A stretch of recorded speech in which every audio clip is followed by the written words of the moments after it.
What's going on, friends? It's Anton Daniels, and I gotta have a conversation with you guys about Teach Henley because you see how the sun is hitting me. This is no finesse, no makeup, no filters, no none of that. This is 100% Teach Henley. I use it in the morning as soon as I get up, right after I pray and brush my teeth, jump in the shower, and I'm hitting the streets because you never get a second chance to make a first impression.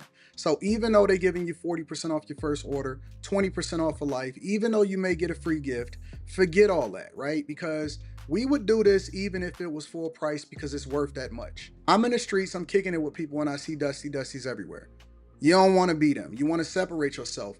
And the way that you separate yourself is self care. Ladies get it for the fellas. Fellas don't wait for the ladies to get it for you. I'm about to hit the streets right now and I'm feeling confident. I'm feeling great. I mean, I already got confidence, but to have that extra boost of confidence, knowing that you've taken care of yourself and you set yourself apart from all of the rest of the sheep that's walking around making bad decisions on a daily basis.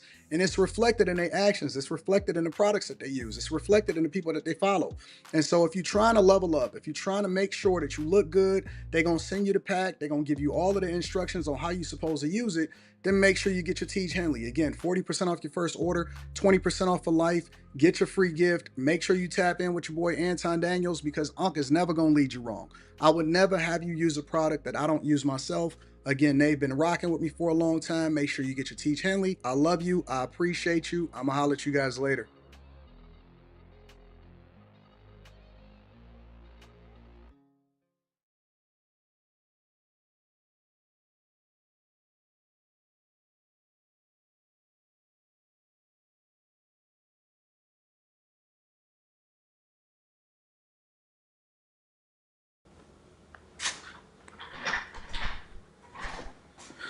What's going on is Anton from AntonDaniels.com. I appreciate you guys for continuing to rock with me. Thank you for tuning in for another edition of the Millionaire Morning Show.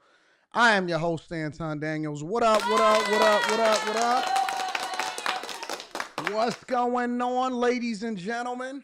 I just literally less than 45, 50 minutes ago just jumped off the plane, caught the first thing smoking this morning, here to the studio, and now we back in the building.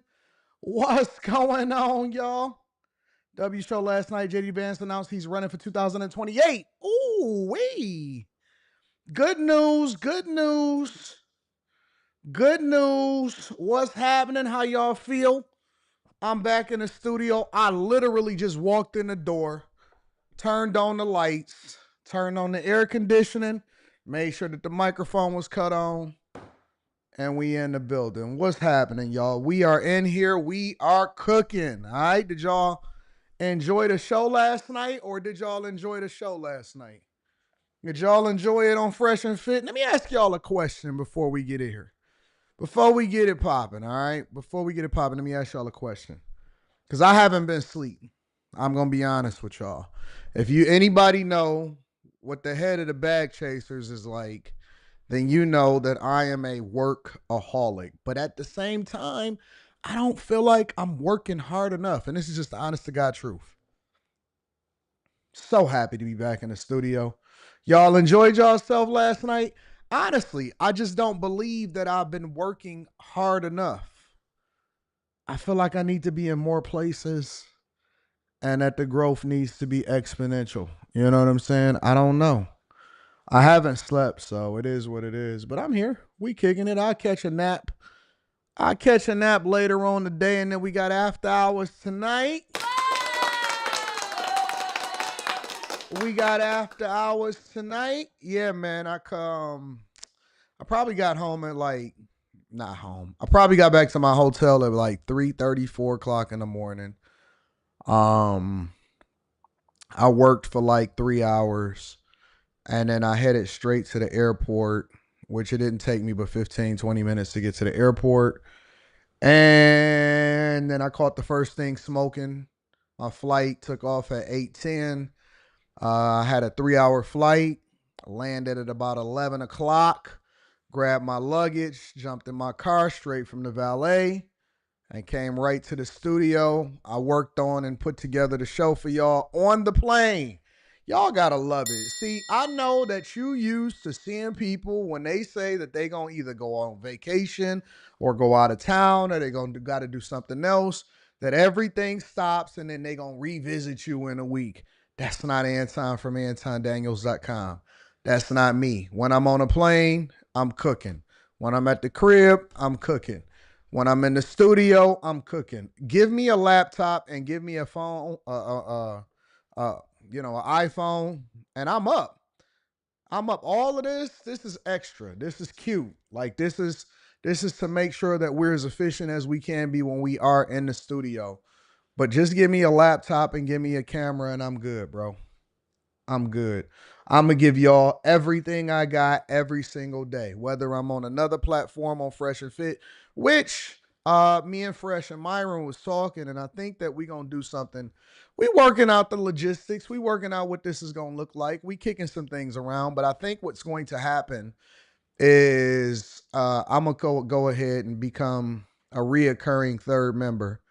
Um, I don't know, maybe once or twice a month. I fly down to Miami, give y'all what it is that y'all looking for.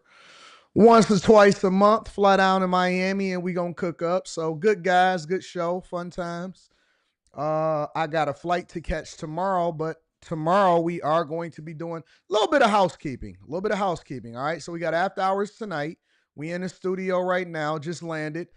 Tomorrow we gonna be right back here for the Millionaire Morning Show. And then tomorrow night we gonna do after hours. I'm a live stream from Vegas. All right, because I'm gonna be in Vegas tomorrow. And then I got some business to take care of that. Take care of that. And then next week I'll give y'all the layout of what the schedule is gonna look like. But we cooking. We cooking, we cooking, we cooking. All right. What's going on, y'all? How y'all feel? Got the dubs popping. I see you, Tabby. Wait a minute. Wait a minute. Shh, I see you, Tabby. All right. All right. I see you, M. Patterson, K. Cooper. The ladies is in here today. What's up, ladies? Mrs. Amazing. Treese. What y'all doing? Ava? Osriel? Y'all changing profile pictures. I see April L is in the building with her profile picture. Y'all been really putting it together. I like what I see. I like what I see. All right. What up to all of my fellas in the building also? Y'all ready to get started with the show? Bro, stay in the air. That's where you got to go and get what you got to get. You got to take care of business. But honestly, what up the missus? What's happening? Connie, I see you. But that's the thing, right? While we get this whole show thing set up, that's the thing that I keep trying to understand. If I'm, because how you gonna tell me? Because if you just want to be a regular person, I'm for it. What's up, Anike? What's up, SB? If you just want to be a regular person, I'm all for that. Like, hey, we need people to do all the regular jobs in the world. And I'm going to read the super chat shortly.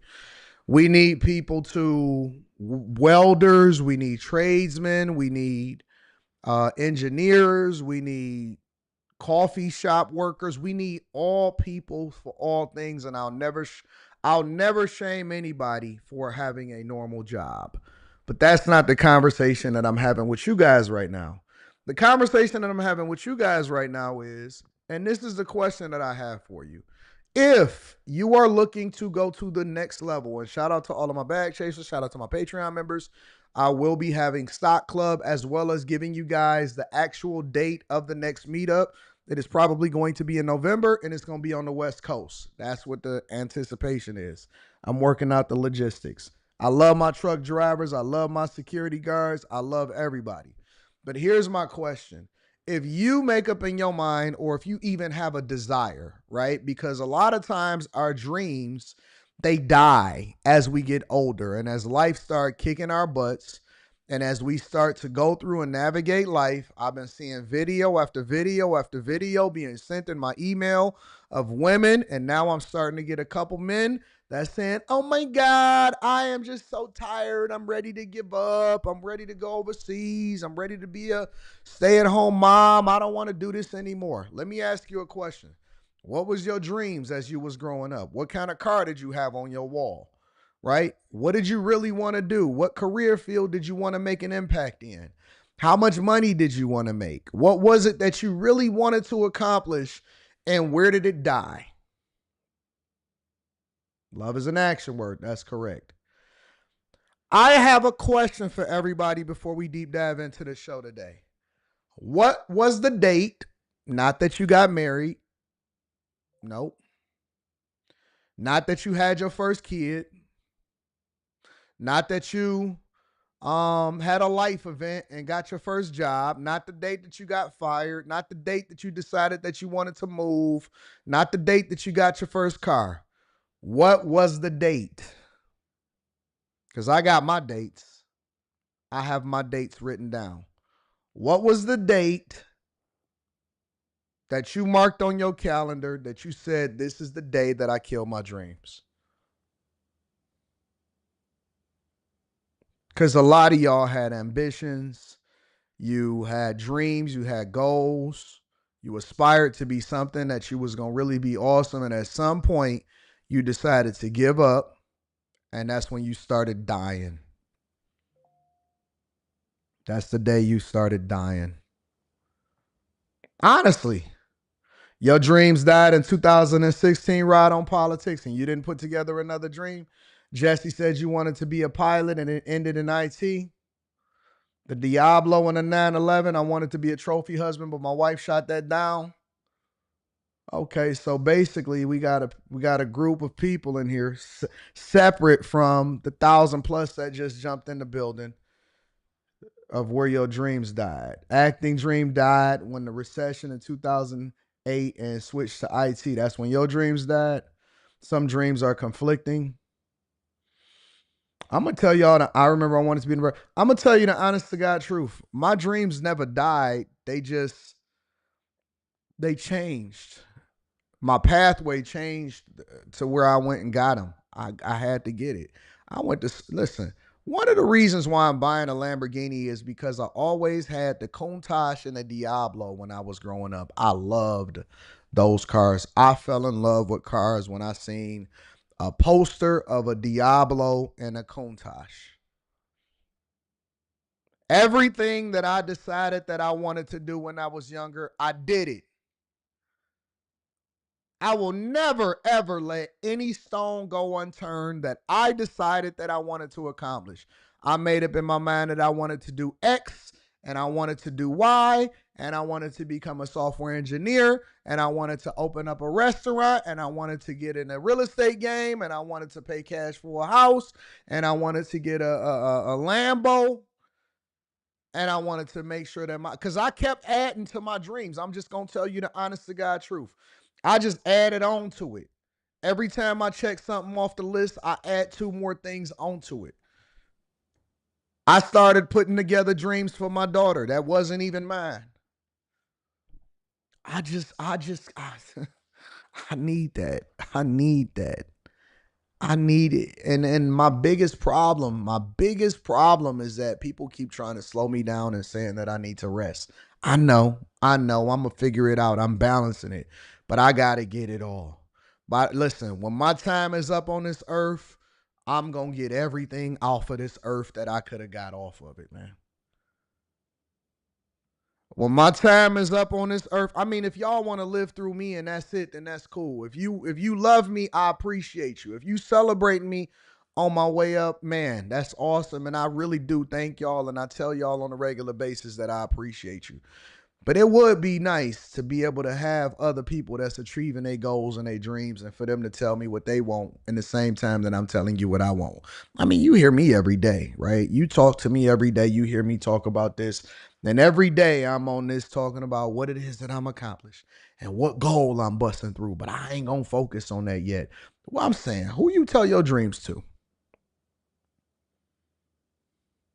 Somebody said, AD, what you got going on in Vegas? Winning, winning, winning, winning like a mug. Honestly, man, like what's up, bro? What we doing, y'all? What we doing? Man, listen, bro. I am at the point in my life where I don't even know if there's anything that I can't do.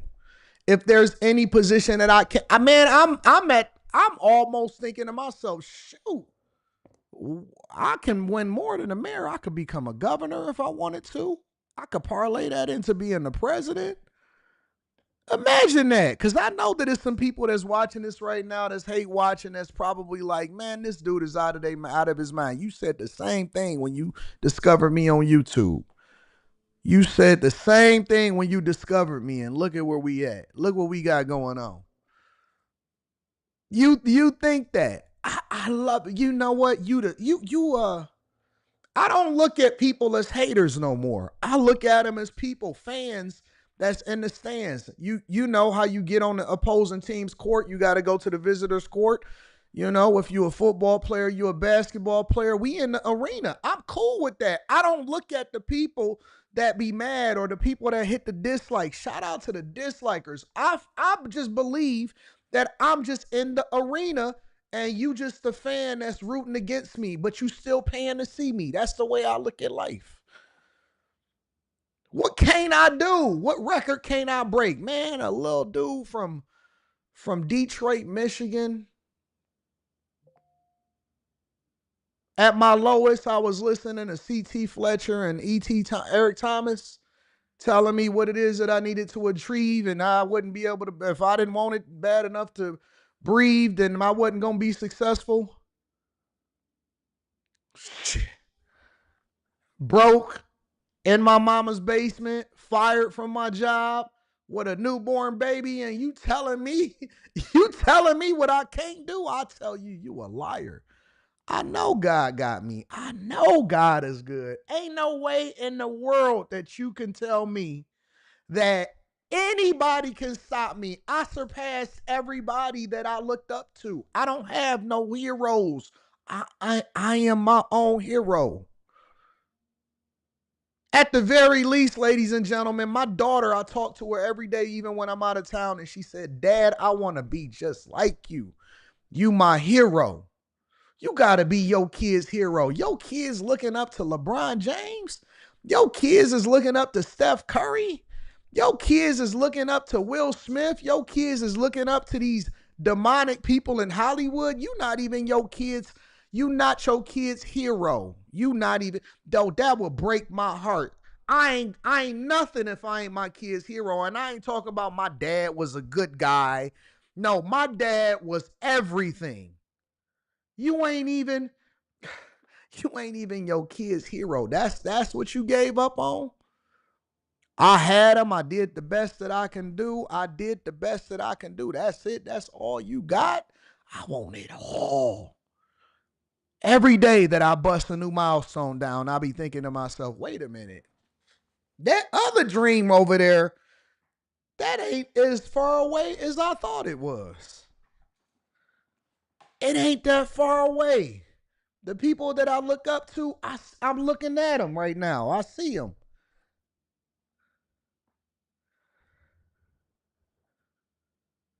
What can't I do? What can't you? I ain't talking about me. I'm talking about you. What can't you do? Man, y'all are some of the most inspirational, talented people that I have ever met. When I go to the meetup, I am in awe. And part of the reason that I'm in awe is because I'm like, man, I can't believe these people are here for me. And I'm looking at them like they everything. Y'all something else. Y'all are exceptional, and you just ain't unlocked it yet. Y'all something else. You got something in you, and this is the honest to God truth. And I didn't know that I was going to talk about this today. I got 6 different subjects that I want to cover. Y'all are something different. Man, listen, bro. Listen, bro. Listen. Listen. Listen. Somebody said then got on fresh and fit and now ready to be president. I don't know if you know or not, but I'm a value add over there. That's the thing about showing up to a platform, is that I don't show up unless I can turn it up. I'm not looking for nothing. It's funny because Myron, he asked me when we was live streaming on Monday, he said, so is it anything that you want to promote? I said, no, I'm just here to kick it. I was talking to Aristotle. He called me this morning. Shout out to Aristotle.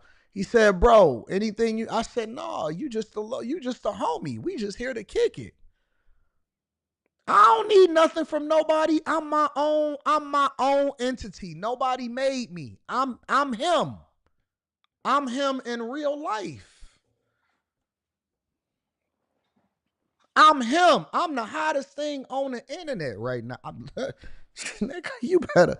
Nigga, my run has been on 10 for a long time. Did you see what I did in the last presidential election? I swung Michigan, nigga.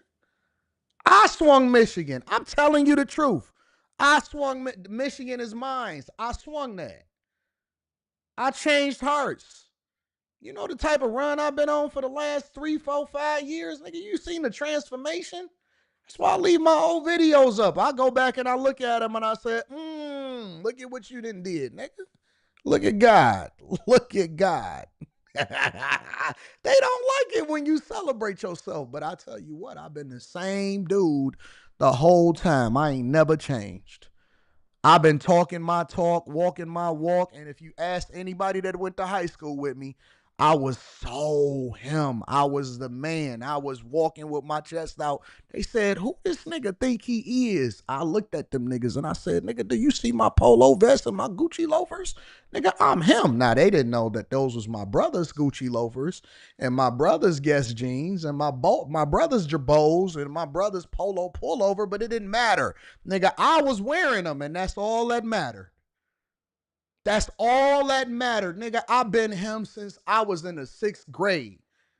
I run this. I've been running like, nigga, you don't change into being somebody like I am. You don't get to talk like this. You don't evolve into this talk. You got to believe this since you was a little kid, nigga. Nigga, my dad was like, boy, you the greatest thing that I'd have ever created. I said, I know, and I'm your retirement plan. I know what you talking about. Niggas coming in here talking about, nigga, you must not have been the man in school. Nigga, I was the man in school. Him. I was him. I don't like to talk about it because I'm not a nigga that's focused on the past. I'm so focused on the future. But you better ask around, boy. I had everything going in high school. I had motion then. I got motion now. I'm motion man. I'm motion man. Boy, if I'd have seen you back when I was in high school, I would have spit on you. You don't even understand who I was. I've been him. My whole life, I came out as him. I don't talk about the past because I'm so focused on the future. I'm not one of them niggas that's sitting on the corner talking about, man, remember when we was like this? I've been him. I'm still going. I never stopped. I never stopped. I walked out of high school graduation and I said, what's next, nigga? I ain't going to no parties. I'm going next. Next up,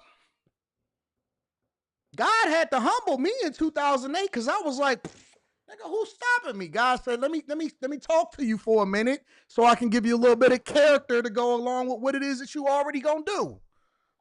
Nigga, I ain't never stopped. I ain't never stopped. They keep talking about who you gonna get humbled by who? When? Nigga, I'm on a 43-year run. I'm on a 43-year run by who? Who you talking about, nigga? I am the superhero. I'm Motion Man. That's what my name is. I'm Motion Man. Take your chick without even blinking. Just give her the wink. Not even 2 eyes. Nigga, she coming if I want her. I let you have her. She mines. I'm just gonna let you borrow her for a minute. She mines. That's my chick. Thank God I wasn't born as twins. God, the whole earth would have been taken over by this point. Listen, this is what I'm trying to tell you. This is the message that I'm giving to you today. You gotta believe so hard in yourself that people think that you delusional. You gonna have to believe so hard in you that people think you delusional. If your girl don't look at you and say, nigga, you crazy, but I like what I see, so we going wherever it is that you gonna take us, she gotta believe that you delusional, but she gonna start to believe that maybe you are him, because you gonna start busting down some of those barriers. Your kids gonna be like, that's my daddy, that's my daddy. If your kids' friends ain't saying, hey, that is Mr. Daniels' son, or that's Mr. Daniels' daughter, that's where you should be.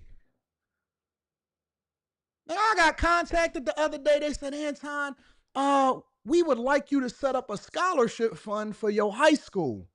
I said, you know what? I would like to see my name somewhere in the auditorium on the high school. Anton's auditorium. Something got to be there. You know what I'm saying? It's like, I'm such that nigga. I am that nigga. I said, they said, we want you to give out some scholarships. I said, only if it go to the boys only. They said, oh, wait a minute. We was expecting it for to be half girls, half boys. I said, all boys. We might have to do an annual scholarship, go back to the high school that I graduated from. This is the Anton. They said, do you want to name it after your company? I said, we naming it after me. The Anton Daniels Scholarship. While other people is getting their schools repossessed and auctioned off, I'm gonna go back to mine and give some scholarships out to the kids to make sure that they don't have no student loan debt when they go into certain programs. That's what we gonna do. I'm giving back to the community.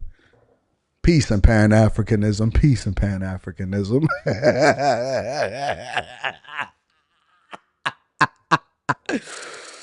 I'm about to take over the world. I'm going, yes, I am. Yes, I am. Watch. Keep watching. Keep watching, my nigga. It's going to be crazy. Somebody said, chill. I don't even feel like cussing you out today. I'm like on here. I'm right here. I'm right here. I'm right here. The Anton Daniels Scholarship for young greatness, for young gentlemen that are going to become greatness. Coming soon. The father that you never had. Making sure you get through college. Shout out to all of the guys that decided that they didn't want to be parents. They're my kids now. I'm going to be the stepfather through scholarships. Make sure y'all hit a like for the algorithm, subscribe to the channel, and turn on your notifications. I'm something different. Y'all with me? You with me? Travis, you with me? Michael Armstrong, you with me? Executive Suite MLL, you with me? Man, who with me, bro? Because if you say you with me, that means you with you, and I'm expecting greater of you. Now, when I hold you accountable, don't get mad, don't get upset, don't say, man, why you talking to me like that? No, I'm talking to you like that because you said that you was with me so that I can't have no dusties on my side. And that means I'm expecting greater things of you than you expect for yourself right now. You with me, A Dunn? All right. Tabby, you with me? Azriel, you with me? I see my people in the building. I see my chasers. All right. We only at the tip of the iceberg. Let's run it up, y'all. Make sure y'all hit a like for the algorithm, subscribe to the channel, and turn on your notifications. Yeah. Yeah. Yeah. Yeah. My nephews be hitting me up and saying, hey, man, they watching you at work. I know. Tell them I said, what up? I know. Shout out to my dog, Mike, that dude always holding me down. I appreciate you. Spencer Campbell in the building. Shout out to my dog, Spencer Campbell, on Cash App. I appreciate you, my friend. Ronald Staten says the best morning show. You better believe it. You better believe it. Absolutely. Brian Smith is in the building. What up to Brian Smith? I appreciate you. Thank you to everybody that is holding me down. Said those Eric Thomas's TGIMs hit different. They did, didn't they? You with me, Nahum? All right, bet. Cynthia, you with me? You with me, Guns Up Music? All right, we running it up. Oat Milk, let's get it. Let me read some of these super chats, and then we're going to get started with the show. We got 6 topics that we want to cover. 392Q says, Dub, show last night. JD Vance announced he's running for president 2028. I like that. Sarge says, life, morning AD, it's time to grind. You dig? Shout out to Molly. Let me tell you something about Molly. Molly is so loyal. Molly hit me up yesterday. I ain't going to tell you. I ain't gonna tell you what she said, but Molly said she with me, y'all. Long story short, Molly said, I got your back, nigga. I believe in what you doing. I said, all right, then I guess it's time to cook. It's time to cook. She just be supporting. She love me. Girl love me like nothing. CEO First says, morning bag chaser and AD. I watched the Fresh and Fit After Hour show on Tuesday, and I happened to know one of the young ladies personally. Thank you for doing God's work. We'll send you an email. Which one? Shout out to y'all. Yeah. Shout out to CEO First, Brandon Tate in the building. Shout out to Brandon Tate. Brandon Tate says, Mr. Daniels. Good morning, Mr. Anderson. Saw the videos from 11 years ago. Very inspirational. I gave you I know. I appreciate you. At the meetup at the Atlanta 3 years ago, thanks for staying solid. I'm on it.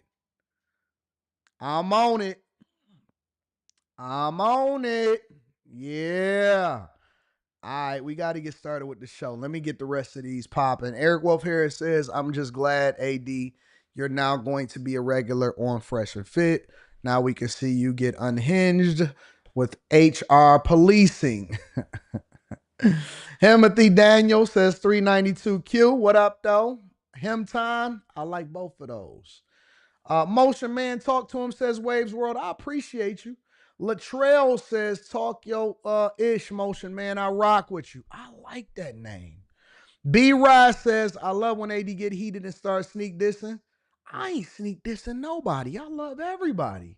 Intellectual Discourse says, AD, what's up with these black conservatives speaking positive on Nick Fuentes? Jason Whitlock, Cartier family, black people like that is setting us back. Let me tell you something, Intellectual Discourse. You are your own individual, and you don't have to depend on nobody to believe in what it is that you believe in. All right? You don't have to agree with every single thing that everybody does, and it doesn't make them a bad person. It just means that they got a different opinion on whatever it is that's going on at the time. All right? Y'all ready to continue to get it popping? Let's get it popping. First things on the docket is that we got to revisit this armored truck situation. I heard that they caught 3 people right after that. Right after that, they caught 3 people. What did I say yesterday? Hold on, let me see what I said yesterday. Let's see if I can pull up the stream from yesterday. Because I'm pretty sure I said what I said, and I don't know if I said what I said. I'm pretty sure I said what I said yesterday, and they try to say it. I didn't say what I said. But I'm pretty sure I said what I said. Let me see if I can find that. Live stream yesterday. What? Housekeeping, everyone money, armored truck. Let's see if I can pull that up.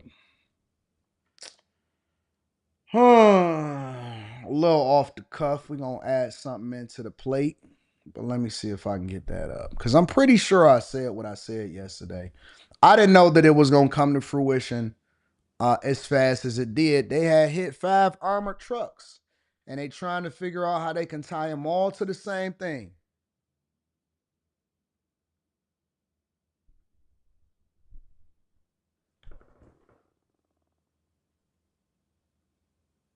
Right into. Make sure you guys hit a like for the algorithm.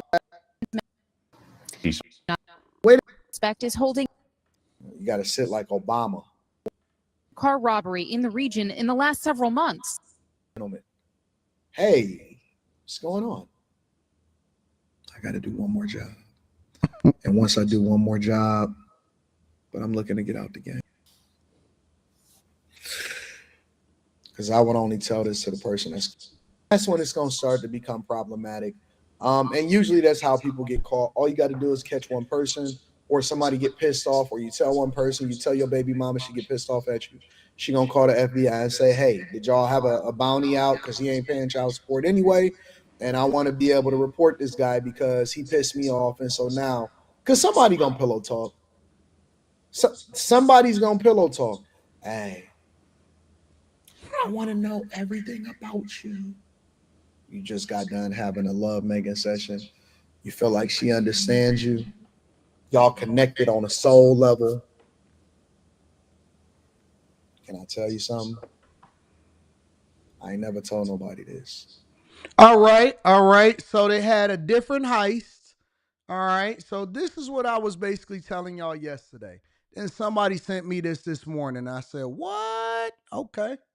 New at 11 o'clock, arrests have been made after an armored truck robbery that happened earlier this summer. NBC 10 was on the scene in Port Richmond in June when $2 million was stolen from a Brinks armored truck. NBC 10's Miguel Martinez-Valle just spoke one-on-one with the FBI. He is live now in Center City with some new information in the case. Miguel?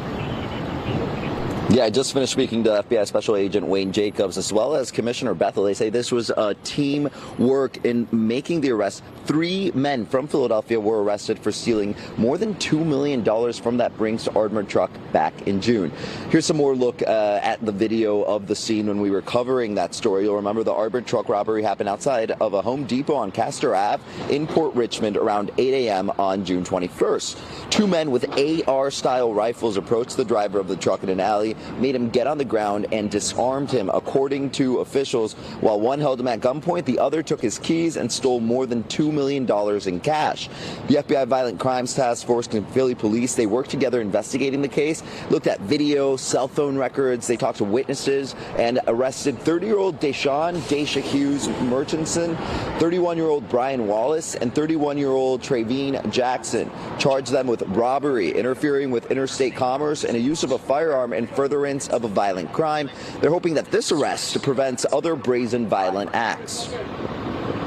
We highlight this case because of the brazenness and because of the harm they put everyone in. It's not the Wild Wild West, right? And you don't get the, we deal with a lot of underlying issues, but we really run to go after this case, and we're going to go after the others as well. So there's equally as brazen in some of the activity we just seen recently. Now, officials did tell me that they recovered most of the $2 million that were stolen. They also recovered items that they bought with that money, some cars, some jewelry.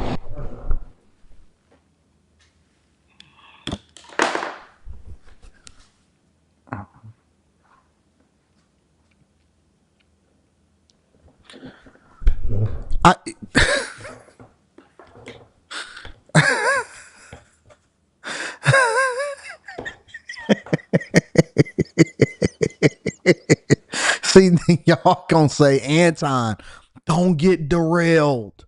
Don't get derailed. Don't start making up skits and don't start saying wild stuff and doing crazy predictions. What do you want me to do? Daquan, Deshaun, and Terrell, or whatever their names was, the minute that they robbed the armored truck, they gonna go buy some jewelry and cars.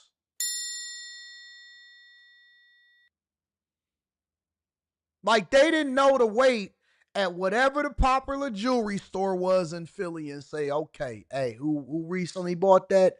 Ah, okay. I want to know everything about him. Is he a rapper? Is he an entertainer? Is he a streamer? Is he getting, or is he a regular nigga? Oh, he just came in with 50 bands. Okay. Give me his name, his address, give me his mama's address, and give me all of his known affiliates.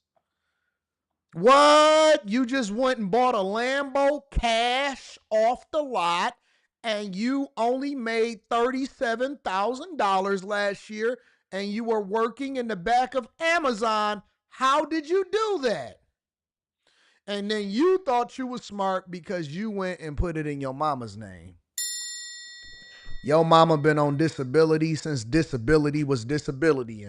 And you just went and bought a car and some jewelry. That ain't nothing but black people, black culture. That is them 100%. I can't tell you how easy it is to put together the dots. They stayed in the same house, same neighborhood. They bought a couple bricks. All right. They bust those down with Fenty, right? Not the Rihanna kind, the China kind. They bought some Fenty. They bought some cars. They bought some jewelry.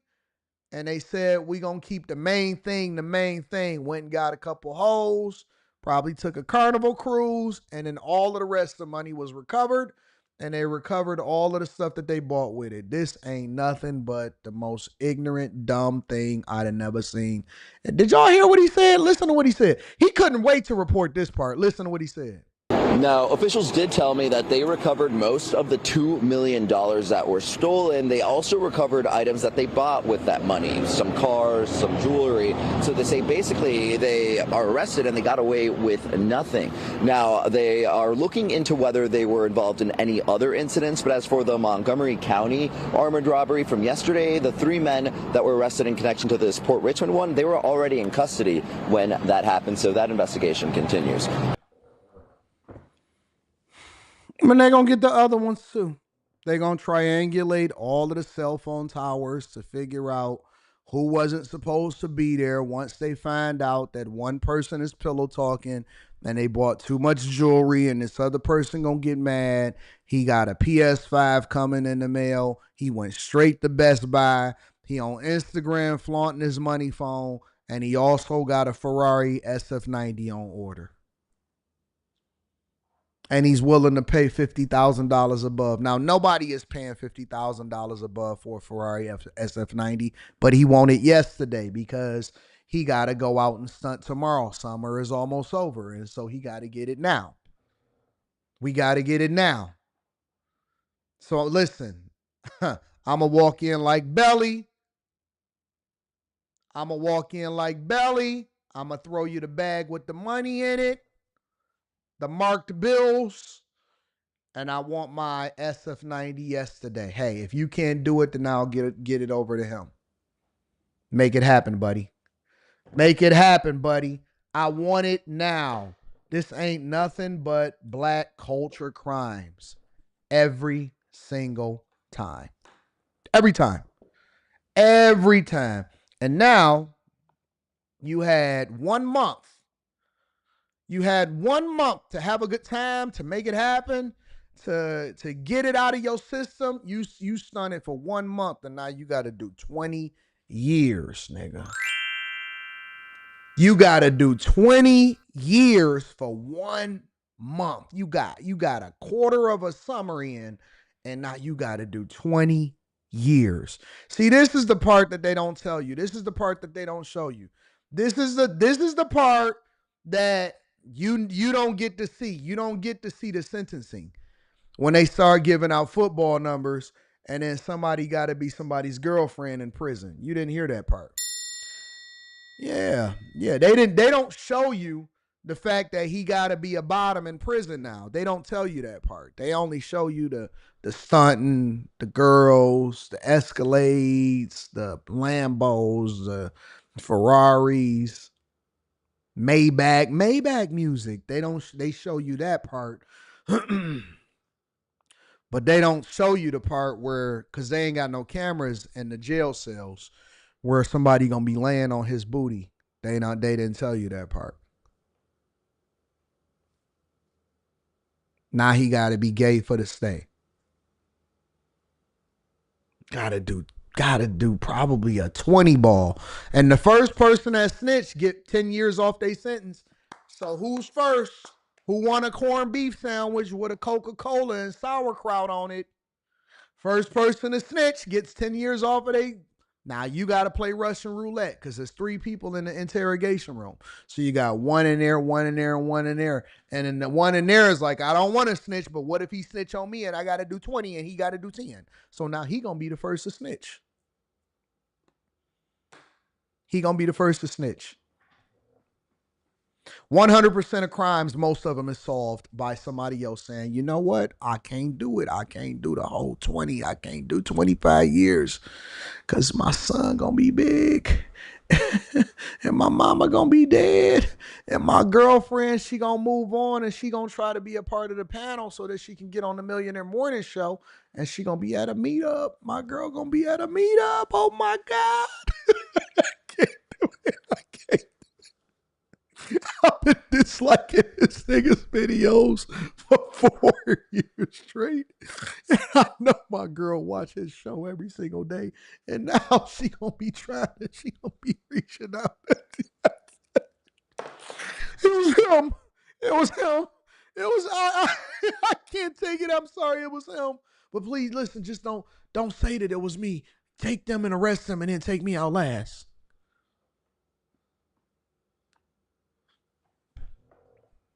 That's your boyfriend. Somebody else's girlfriend. I will be revisiting another armored heist arrest probably within a month. This one was faster than I anticipated. Probably within a month, I will be revisiting another armored heist arrest. Make sure you guys hit a like for the algorithm, subscribe to the channel, and turn on your notifications. Let me go ahead and read some of the super chats. We got a show to do today, guys. All right. I know I ain't had no sleep. I'm about 38 hours in. But I'm feeling good. I'm feeling good. I'm going to take a nap later on today. We're going to get on after hours. We're going to cook. AD was over there giving out Patreon game. We see you, player. Yeah, they got a couple gems. They got a couple, not a lot, but they got a couple gems. Join the Patreon. Link is in the description. New bag chaser from the, shout out to my Detroit bread. Yeah. Oh, that's a Detroit baby girl. I like baby girls from Detroit. Baby girl. You from the east or the west? You from the east or the west? Thank you, AD. Keep being you. What up to A.E. Smith? I got a soft spot in my heart for my Detroit ladies. All the way, AD, I am with you, sir. Shout out to Cynthia Haynes. I love you, Cynthia. The Witch Doctor says, Anton, I recently joined the Bag Chasers. Let's make all the money, big dog. Hope to see you at the Robotics Expo. Where's the Robotics Expo going to be at and when is it? Tell me when the Robotics Expo is going to be. I'm going to be at CES probably in January. I think it's going to be in Vegas. You spoke it into their existence. Powerful. A-Dawes says Me University. Ryan Smith Bay says Goodfellas, my favorite movie after 30 years. In real life, they were caught, but will still repeating the same cycles. And then somebody going to be clapping their mama. Yeah. But it's other things that's happening in the culture. It's other things that's happening in the culture. I told y'all what they giving out numbers for, right? PPP loans, robberies of armored trucks, and anybody caught trying to pimp a hoe. Trying to go and get some little girls. They not messing with people that go and get the prostitutes. Y'all still searching for Backpage.com, Backpage.org, Backpage.me. You putting in all of the extensions, trying to get you some box. Aaliyah, I need my other phone. Aaliyah,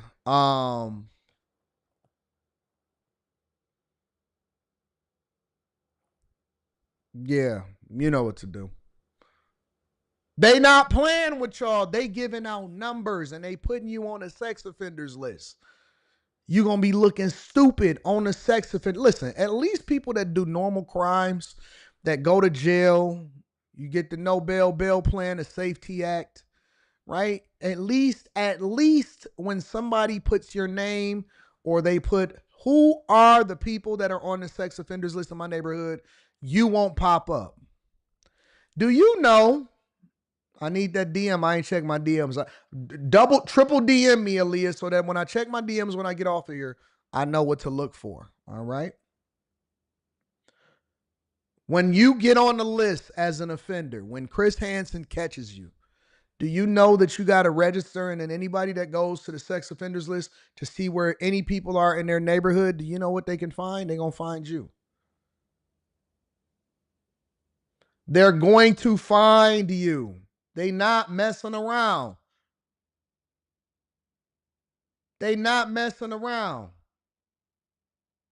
They're going to find you, buddy. Yes, they are. Over in California. You know, that's where a lot of the PDFs are, in Florida and California. I ain't even gonna cap. I like Florida. California is my space. That's my spot. I got into a little bit of a debate the other day. Somebody gonna tell me, matter of fact, Rita gonna tell me, huh? Let me see something. We got a little bit of a debate going on. I know people want to see me divorced. Oh man, he is divorced. It's okay to fiend out for time, dog. Sorry, Mr. Call. I don't believe in that. Who sent me to the voicemail? After 3 rings? I don't like that. I don't like that.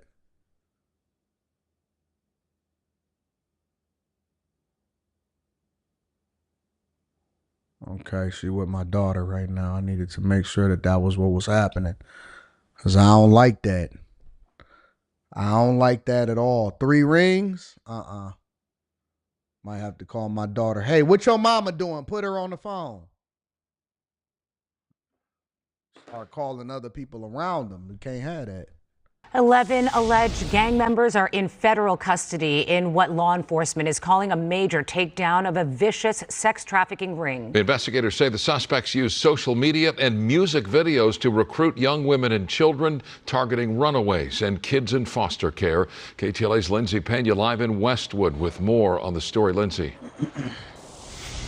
Yeah, Sharon, Micah, 5 of those defendants were already in court this afternoon, pleading not guilty to the charges against them. Earlier, when we spoke to the U.S. attorney here at the federal building in Westwood, he said when they served the arrest warrants this morning, they discovered 4 sex trafficking victims, one of them a minor.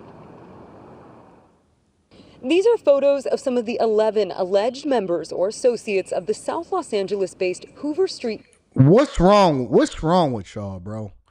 Man, listen, bro, before we even get to your egregious crimes, social media got y'all looking like some dummies, bro. Social media got y'all looking like some dummies, man. What is up with that? Why y'all doing this? With the gun? Why you got the gun in the thing? What's wrong with y'all? Like, what is that? Okay, so all right. Question for the chat. When y'all pose with the pistol in the video or in the Instagram photo, what does that do? Like, is it get you more clout? Does it show that you really him? That you a thug? If you pull up, boy, we got them choppers on deck. What does that do? Like, does it get you boxed? Does people be like, yeah, you know what? He a thug. I want to get with him. What are y'all doing? And all of them got it. Because y'all think that the ones in the middle don't got it. He just got on all black. They got on the Nike hoodie as usual with the dreads. The dude in the middle, the 2 dudes in the middle, they got them out at the bottom. And look, you see how the dude, let me show you how weak these niggas is. Let me show y'all how capped these niggas is.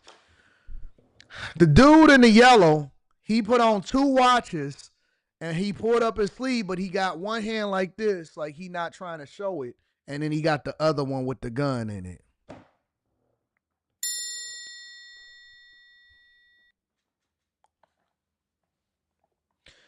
I don't get it. Does it get y'all more likes? Do the ladies be like, "Ooh, what's happening?" Right. The homie Ron, OG said, never tell on yourself. I was taught, the way that I was raised was this, is that if you doing something that you're not supposed to do, you don't flaunt it. And first of all, you do it by your lonely because you don't need no co-defendants. And secondly, you never, under any circumstance, tell on yourself. You don't quit your regular job if you're doing something that you're not supposed to do. You don't switch up your routines. You don't do none of that. Yo, what up? I'm on the live stream. Hey, what's up? First of all, your phone went to voicemail after 3 rings. I don't know. I was outside and my phone was in the house. Okay. All right. All right. Let me know something. No. On the real though. Got a debate, or I'm letting the audience know what our debate is about what the best visiting state is and city. What are you saying that the best place to visit? Miami. And you know you're wrong.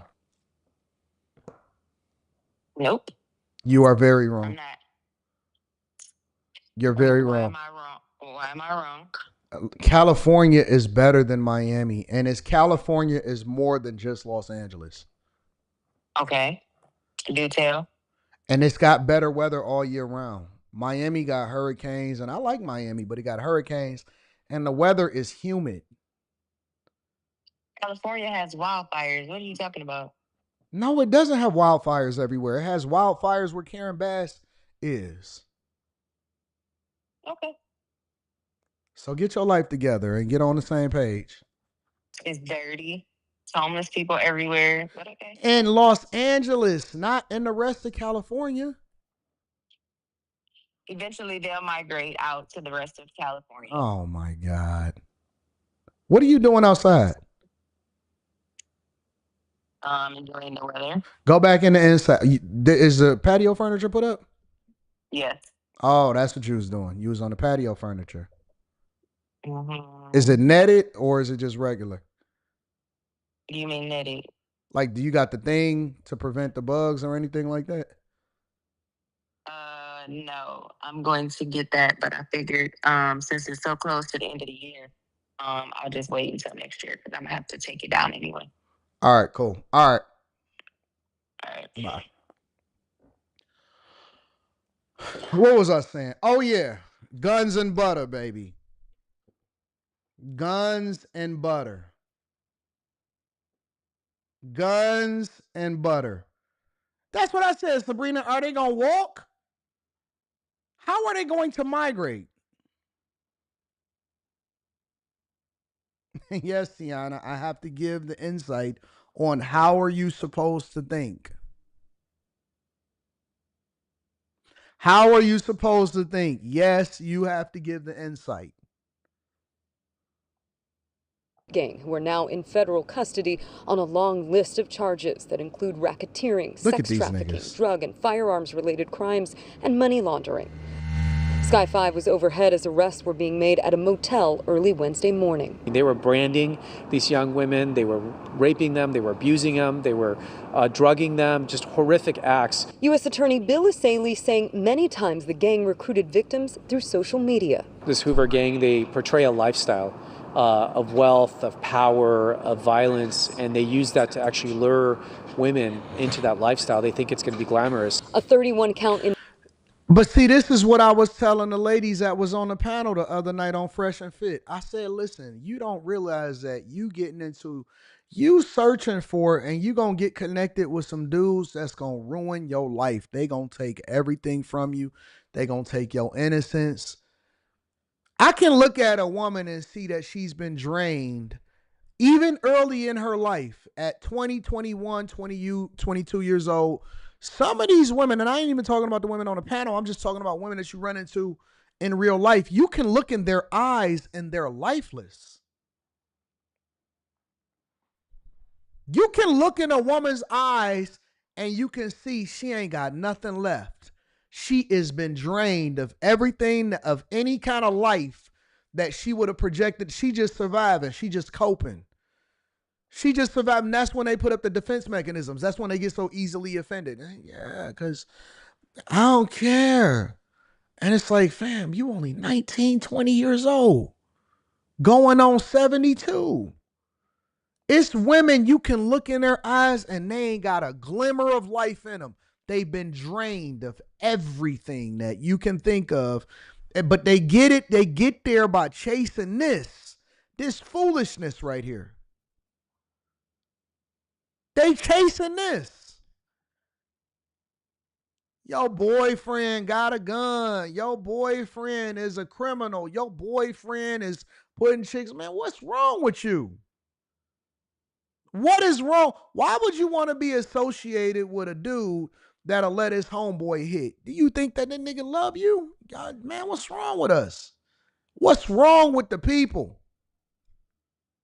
Indictment details the years-long case against the defendants who allegedly operated in these the niggas. Figueroa corridor, known as a human trafficking hotbed. The lead defendant is a woman. She goes by Lady Duck, and she was out there recruiting these young women, children as young as 14 years old, into sex trafficking and really selling other humans. It's the worst kind of crime out there. According to the indictment, at one point, a 14-year-old girl was trafficked for at least 3 days in a row at a South LA motel. The U.S. attorney says the case against the gang members is a strong one, with many criminal acts being documented on various social media accounts. A lot of these girls came from the foster system. They're preying on people who are vulnerable, who don't have maybe families, who are runaways, and so we try to get them services and try to help them. The U.S. Attorney's Office says trial is scheduled for October 7th for some of these defendants, and while most of them are in custody, one is still outstanding, a man named Brian Israel.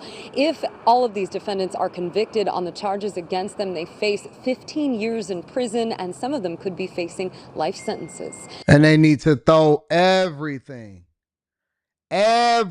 at them. I am going to advocate for y'all to get every single criminal 15, life, all of that. Because let me tell you something. And this is one thing that I stand on as a person, as a human being. I ain't even going to say as a man, ain't as a black. This is a human being. And on a human being level, I say this, I stand on this, and I stand 10 toes down. When grown men feel as though it is okay to get into or have a relationship or give over a 14-year-old kid over for somebody else to bust down. And I know that it's some savages that's watching, because you're going to get the lowest of the low and the highest of the high. I don't stand for grown men getting involved with anybody that is underage. I stand 10 toes down on that. I don't need no law. I don't need no which state is the lowest age for a woman to be able to consent. I just don't have no regard and no respect for a grown man, an adult, to be in a relationship with a child. I don't. That's my thing right there. Like, we can figure out everything else. You saw a little dope. Okay, you know what? It is what it is. You was trying to get that bag. Okay, you was in a domestic violence situation. I don't agree with it, but you know what? You can come back from that. Oh, so you did a little bit of lying over here, or you cheated over there, you did this, you did that. I could deal with a lot of things, because I get it. People do people things, and then they change. I don't think niggas change, honestly. And this is just my opinion personally. I don't believe that men change that like kids. I don't believe that there's a rehabilitation. I don't think that you one day just be like, you know what? I don't like young girls no more. I don't believe that, bro. I don't think that there's a rehabilitation for that. I genuinely don't. I don't believe that I don't think that you change. I don't think that you ever grew out of it. I think you'd be like, you know what? 13, 12, 14, 15, they all the same. They're all the same. And every time I hear a grown man, or I see even people that'll type in a comment somewhere or something, and they say something like, man, the law says, that's an automatic red flag for me. That's an automatic red flag for me. Honestly, it's an automatic red flag for me. And I just be thinking to myself, oh, you a monster. You're a monster. You like little girls. You like children. You like children. Have you ever seen a 12, 13, 14-year-old walking through the airport with their parents, and they got their Dora the Explorer back? You like girls that wear Dora the Explorer backpacks, nigga. She 2 years away from watching Teletubbies. She just got off the Teletubby tube. She just got done singing Shark Bait or whatever that is. Baby Shark. Just got done singing Baby Shark, and you right there waiting at her crib. Baby Sharker. You're a baby sharker. You nasty. You're a nasty man.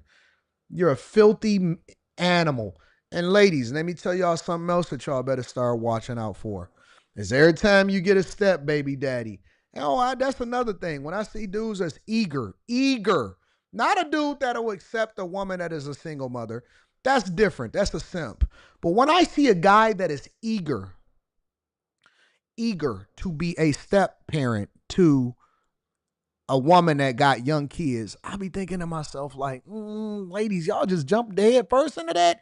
You don't get a little bit more apprehensive, like, because I just think that's dangerous. And I do. I think it's dangerous for a woman that have young kids to get involved in a relationship with a man that's not their father and then be able to leave him to babysit. You don't know him. You don't know nothing about him. You don't know nothing about his past. Like, y'all be jumping into relationships with dudes, thugs, all kind of stuff, and he gotta call him daddy. That's weird to me. Call him daddy. What do you mean call him daddy? Call who daddy? George over there? That's George. And George don't even look like he could be trusted. George don't look like he could be trusted. George keep wearing Honestly, bro, like I almost feel like sometimes that it's we the only normal people that's on this earth. I almost feel like sometimes it seems like we the only ones, us the bag chasers. We the only ones that got some sense on this earth. Jovan, I highlighted you because I wanted to make sure that I spoke to you directly really quickly, big dog. Jovan, all right? Before I move on to the next part of the show, is I know that there are people that look to get my attention and they say, oh my God, Anton, I'm going to keep on being disrespectful to the highest level. When I removed the censorship from this, it wasn't intentionally for y'all to keep calling me out of my name, okay? Because I like to look at the chat. I like to interact with the chat. I like to make them a part of the show.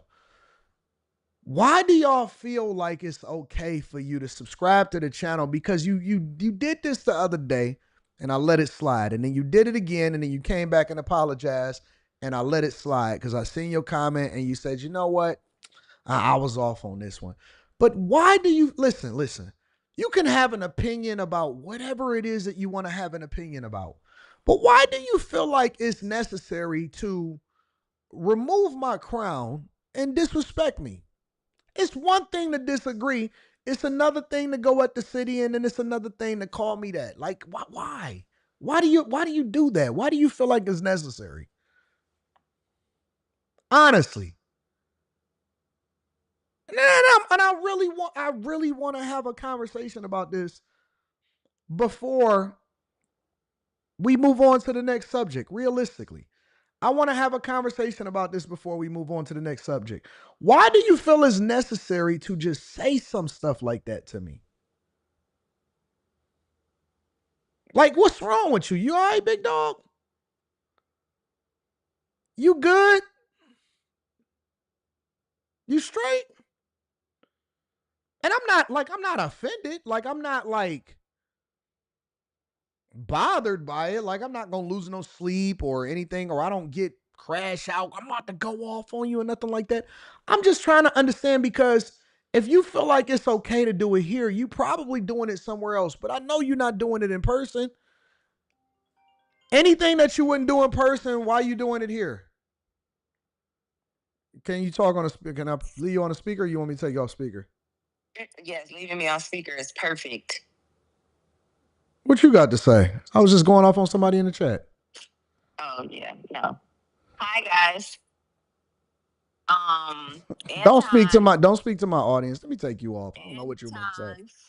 Will not be doing any coaching calls. I don't know why. No. I'm hanging up on you now. That's not true. No, no, any coaching no, calls. no, no, Please no, no, stop no. telling people. No, Please stop no, saying that. no. I will be doing Please coaching stop saying. calls. Please I stop will be saying that. doing coaching calls. I'm taking you off the speaker. I'm gonna talk to you later. I'm gonna talk to you later. Bye. Don't listen to her, y'all. Don't listen to her. I am about to be doing coaching calls in September, and I stand on that, even if I got to give y'all a different email that she don't have access to. All right. But Jovan, back to you, man. Why do you feel like it's cool to do this, bro? Because I know you don't do that in person. You know what I'm saying? When I see people in person, you know what I do in person? I say, man, what's going on, big dog? How you feel? Oh, you know what? Even if you disagree, man, I don't agree 100% with anything that anybody say. Man, it was nice to meet you. What's your name? I shake people's hand. I show a level of respect. I show love, and I give love to people. I show love. Why do you do this? Because I'm looking at you in your picture, right? You look like you're an older gentleman. You look like you wear an earpiece, like the older gentleman wear. You look like you also keep your phone on your belt in a clip. I'm not being disrespectful. I'm being for real. You look like you wear an earpiece, that you either work at the plant or you work in a warehouse. You slinging boxes, you keep your earpiece on so that you can try to move and shake. You're a man of a certain age. You look like you're a little bit above 57, 58 years old, right? You're about 57, 58 years old. Fair enough. No? Am I on it? Am I honest? Am I on it, y'all? You can't keep walking. Look, dog, y'all old dudes. You old school dudes. Y'all can't keep on calling people out of their name, man. Because listen, I'm not that type of person. I would never put myself in that type of position. But you're going to do it to the wrong YN, and they going to beat the shit out of you, bro. You a man of a certain age. You should know how to conduct yourself to where you are a respectable gentleman. And these young guys ain't playing. See, I am a man that I ain't of that. I ain't cut of that cloth. I'm a nerd. I am a person that's about having a good time, money, partying, and all of that stuff. But man, one of these young dudes, you gonna say that junk into the job at one of these young guys, and you gonna think that they gonna respect you, and they gonna slap the shit out of you, bro. Honestly, man, ain't nobody trying to hear that junk no more, man. Y'all better start acting like y'all got some sense in real life. It's some guys that don't got nothing to lose and they will crash out over nothing. Not me. Not me. But it's some guys that'll crash out over nothing. Y'all old, bitter dudes, you Gen Xers, you boomers, better shut the fuck up, bro. You better shut the hell up. You better shut up, bro, because there's some other dudes out there that's not playing no games. They not taking no shorts, no losses. They not that far removed, and they're not as what's the word that I'm looking for? They're not as couth as I am. They say, Anton, you pay people to act up. No, I don't pay nobody to act up. I be chilling. Jovan says, I'll say anything to anybody in person that I feel that I want to say.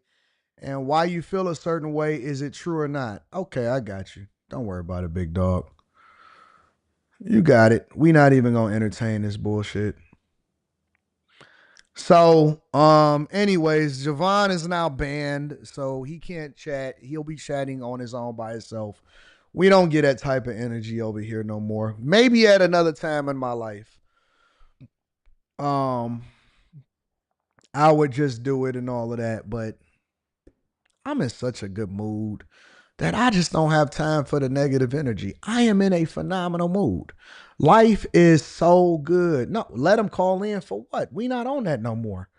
We didn't move past that. We way past that. We are way past that, bro. Honestly. And so I'm not on no I ain't on none of that, bro. I ain't threatening nobody. I ain't doing nothing to nobody. I ain't of that. I ain't cut like that, bro. I'm a lover, not a fighter. I'm a businessman, and I'm not on none of that negative stuff, bro. Somebody said what happened to not banning people or censoring people. Well, I don't like Gen Xers that talk shit. So I'm going to pick and choose. Out of the 370,000 plus people that are subscribed to this channel, Jovan just picked the right day for me to go ahead and give him what it is that he wants.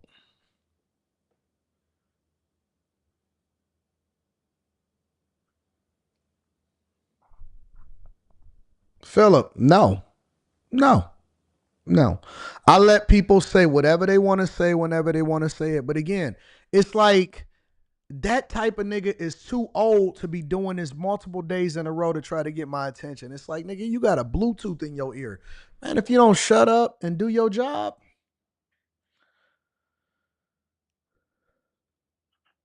Old Anton would have let him called in. Yeah, I would have let him called in, but we on the bigger and better things. All right, so no more energy. No more energy to that.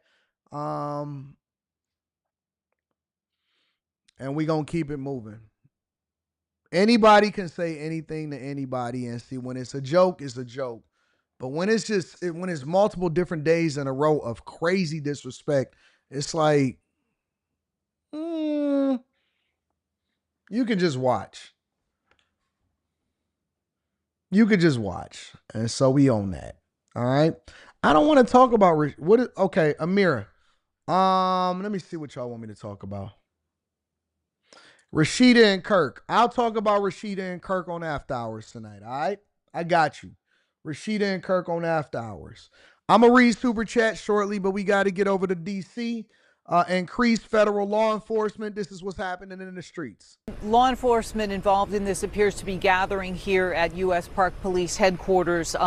They are going to be leading this, according to the White House. Now, as you said, we now know this will be a 7-day effort focusing on, quote, high traffic tourist areas and other hotspots. Now I'm going to put on my glasses to read you the next part of this. This is the list of the agencies involved. If we can bring that up on the screen: Metro Transit Police, Amtrak Police, United States Capitol Police, D.C. Police Department, Homeland Security, Federal Protective Services, Enforcement and Removal Operations, the DEA, the FBI, Bureau of Alcohol, Tobacco and Firearms, United States Marshal Service, U.S. Attorney's Office, Department of the Interior, Pretrial Services Agency, and Court Services and Offender Supervision. Now, we also know tonight. Now, if you a tough guy, if you Jovan, I want to see y'all really stand up. Listen, y'all tough. Y'all tough guys. Y'all really out here in these streets. You're making things shake. You don't give a about nobody and nothing that coming your way. I want to see y'all go ahead and commit some crimes over in DC right now.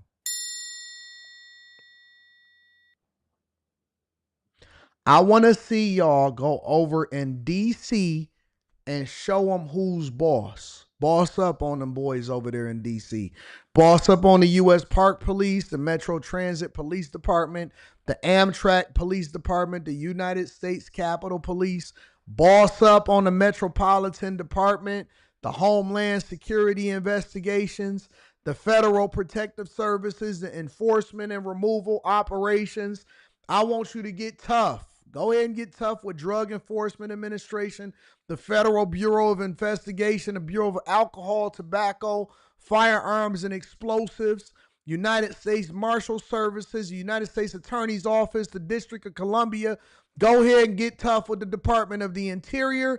Talk to Pretrial Services Agency out of pocket. Go and kick it with the Court Services and Offender Supervision Agency. Go talk to them. Get tough with them. Don't get tough with me. Go knock the stick off their shoulder and see what happens. News 4 has learned an advisory has been sent out to D.C. area hospitals alerting them to see a possible influx of patients starting at midnight as a result of law enforcement making a concerted effort. Somebody said, can he still watch if he's banned? He absolutely can still watch if he's banned. Nobody's stopping him from watching. He just can't say disrespectful stuff. Now, I'm going to put a 1-week timeout on him, and I'm going to write it down in my phone. Your car, if you can give me an opportunity, we're going to get the list clear. Starting at, matter of fact, we're going to give him September 1st. We're going to remove him from the list, and we're going to see if he got a better attitude. He need a 2-week ban, not a 1-week ban. We're going to give him 2 weeks to get his life together.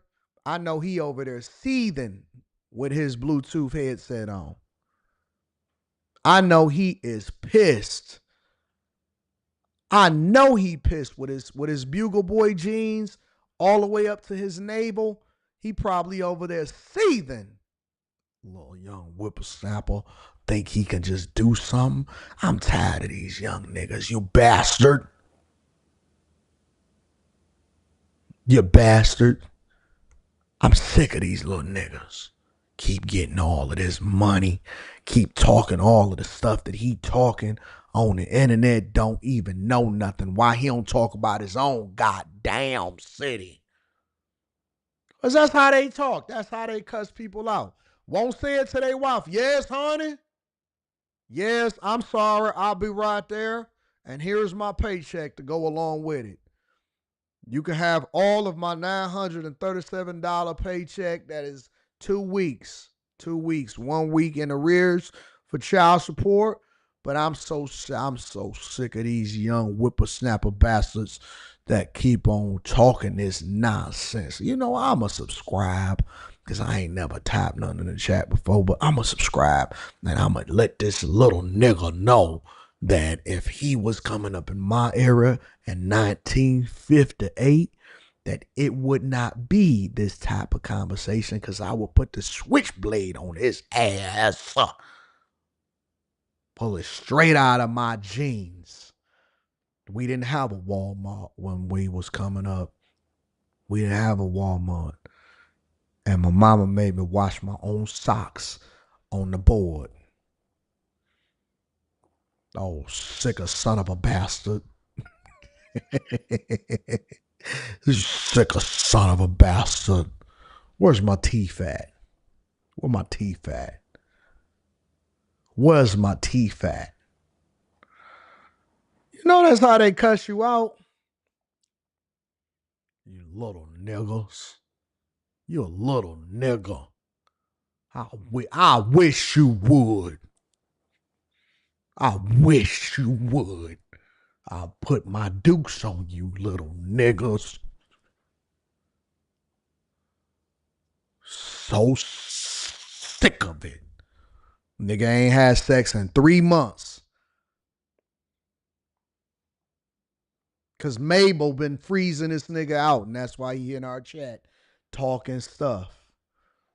Mabel froze this nigga out, can't even get in his own bedroom. She locked the door when she leave so that he can't come in the room, and he got to use the bathroom, and he got to shower in the basement. Nigga, you shower in your own basement.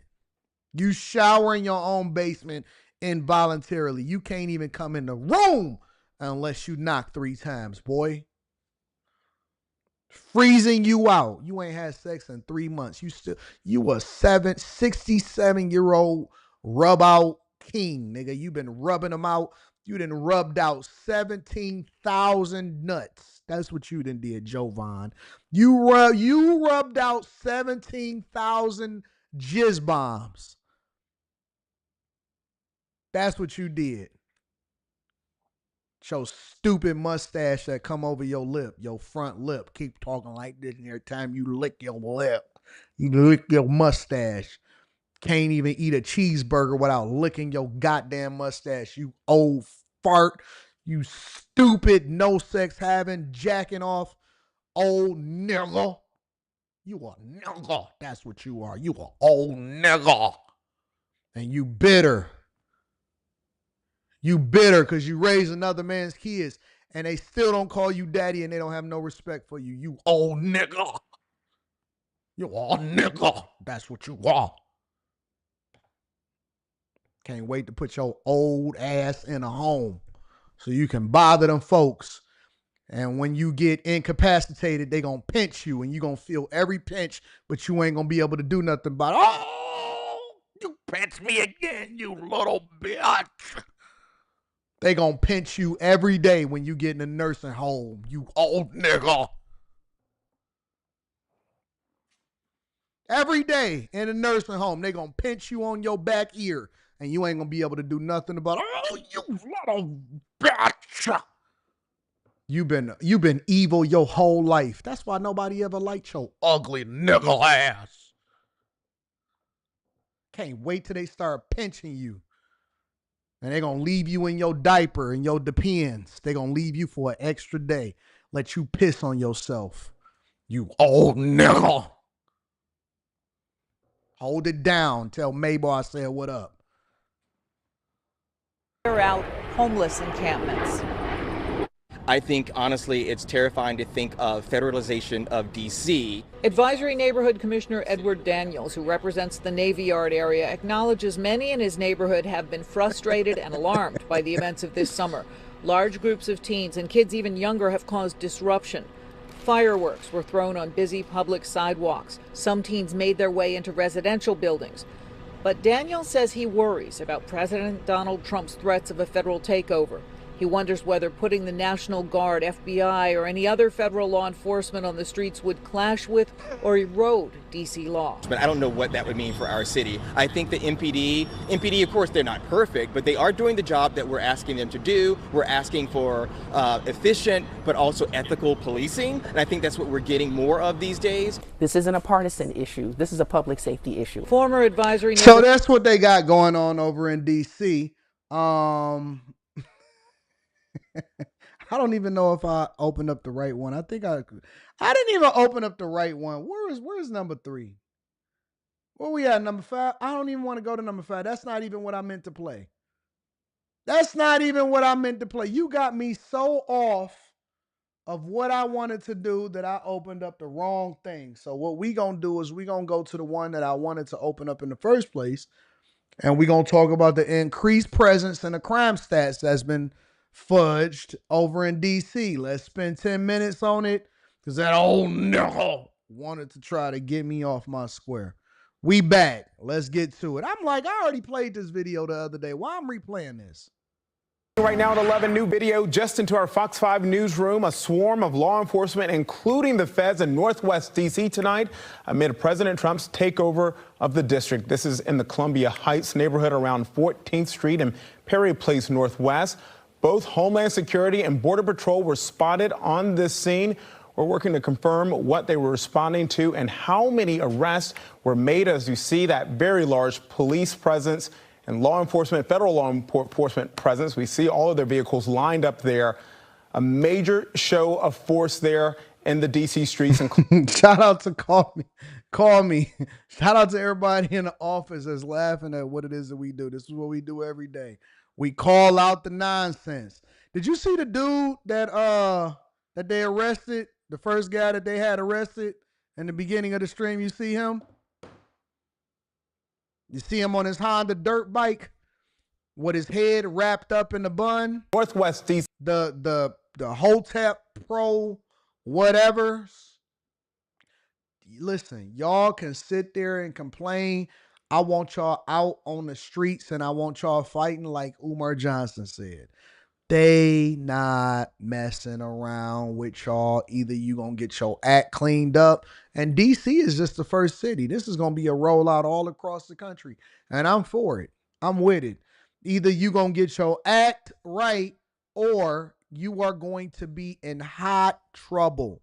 You gonna get your act right. I know y'all think that y'all can do it because it's your hood, and you've been getting away with it for so long because you had Biden and Kamala Harris in office and you never did 3 feet no check, but they not messing with y'all. Oh, listen, you don't want to get your neighborhood together? You don't want to pick up the trash on your lawn? Okay, well, we going to go ahead and have this conversation with y'all because the visitors is not going to come to DC and see you on your little dirt bike, little homie. Nope. Nope. Everybody that's riding around with no tags, you getting your tags ran and you getting arrested. And it's going to take you, you know how the tow truck companies do. They charge you 2 days even if you go and get it the same day, and they don't let you get it the same day, so they're going to charge you 3 days. They not messing around. I hope y'all got y'all money up. I hope y'all got y'all money up because it's going to cost you lawyers' fees, tow truck fees, fines, missed work. They coming in and they said, listen, when the visitors come, we going to have some clean streets. We not going to have no crime. We not going to have no graffiti, and it ain't going to be no homeless people laying on the streets. We going to get this whole thing cleaned up. The parks is going to be parking. You're going to be able to walk down the street and you're going to be safe, and you're not going to tear up no businesses. Come on in if you want to and do what you're going to do. And how many arrests were made as you see that very large police presence? Keep on talking about crime is down in my city. No, crime is over. We done with crime. About time. We're done with crime. Crime is over. Get a job. I'm so tired of you liberals thinking that you... Listen, you know what people that are productive do? They don't have time for crime. We get aggravated because we work all day. We pay for what it is that we want. We park our car. We be so tired. Oh, girl. Late women be tired. They get off of work. They've been getting their butt kicked by Mabel all day because Jovan has been causing problems. She went, she locked the door, she came into her administration job, and now your girl is dealing with Mabel. This is the problem. And it's the reason why we went off on Jovan in the first place. It's because Jovan is an angry nigga. And Mabel locked the door because she don't want that nigga going through her stuff and wearing her panties when she not there. So she already aggravated. When she go to work, she gonna be on your ass. Girl, I ain't got time for that today. Either do your job or you can go with the rest of them. So now you tired of dealing with Mabel because your girl is like, Mabel, I didn't do nothing. I'm just such a nice person. This is my second day on the job, but you got to get your 90 days in. So now you getting home, your skirt toe up, your collars is black, you're tired, you feel like you got to smoke a cigarette, but you got to do the right thing. And then you come home and a nigga that stole your tires. You come home and somebody that stole your tires. This is the cycle of life in the urban community. You get home because you wasn't really thinking, so you didn't really park your car in the garage. You know what? I'm just so tired. I just need to kick my heels off, and I just need to sit down for 1 minute. You took a little nap, everything, you know what? I'm feeling good. I'm going to just chill. Came out the next day, you ain't got no tires. And the people over there in DC, no, we need community policing differently. We want to build a relationship. Ain't nobody building no relationship with you niggas. I'm stealing. We done with criminals. And y'all over here being super liberal. Nigga, you went to work every day, all day. Ain't you tired of coming out and having to lock up your stuff every day? You got to go around the block before you pull in your driveway because you trying to see on both sides of your house if a nigga is sitting in your backyard waiting to break in your house, knowing that if he kill you, he gonna get right back out and he only gonna get 5 years. Ain't you tired of this? Nigga, you a citizen. What you keeping it real for? We don't keep it real as citizens. We call the police officers. Hey, this guy is doing something he's not supposed to do over here. Can you send the authorities? No, you want to keep it real. No, arrest that nigga and get him out of the neighborhood. You breaking down the property value.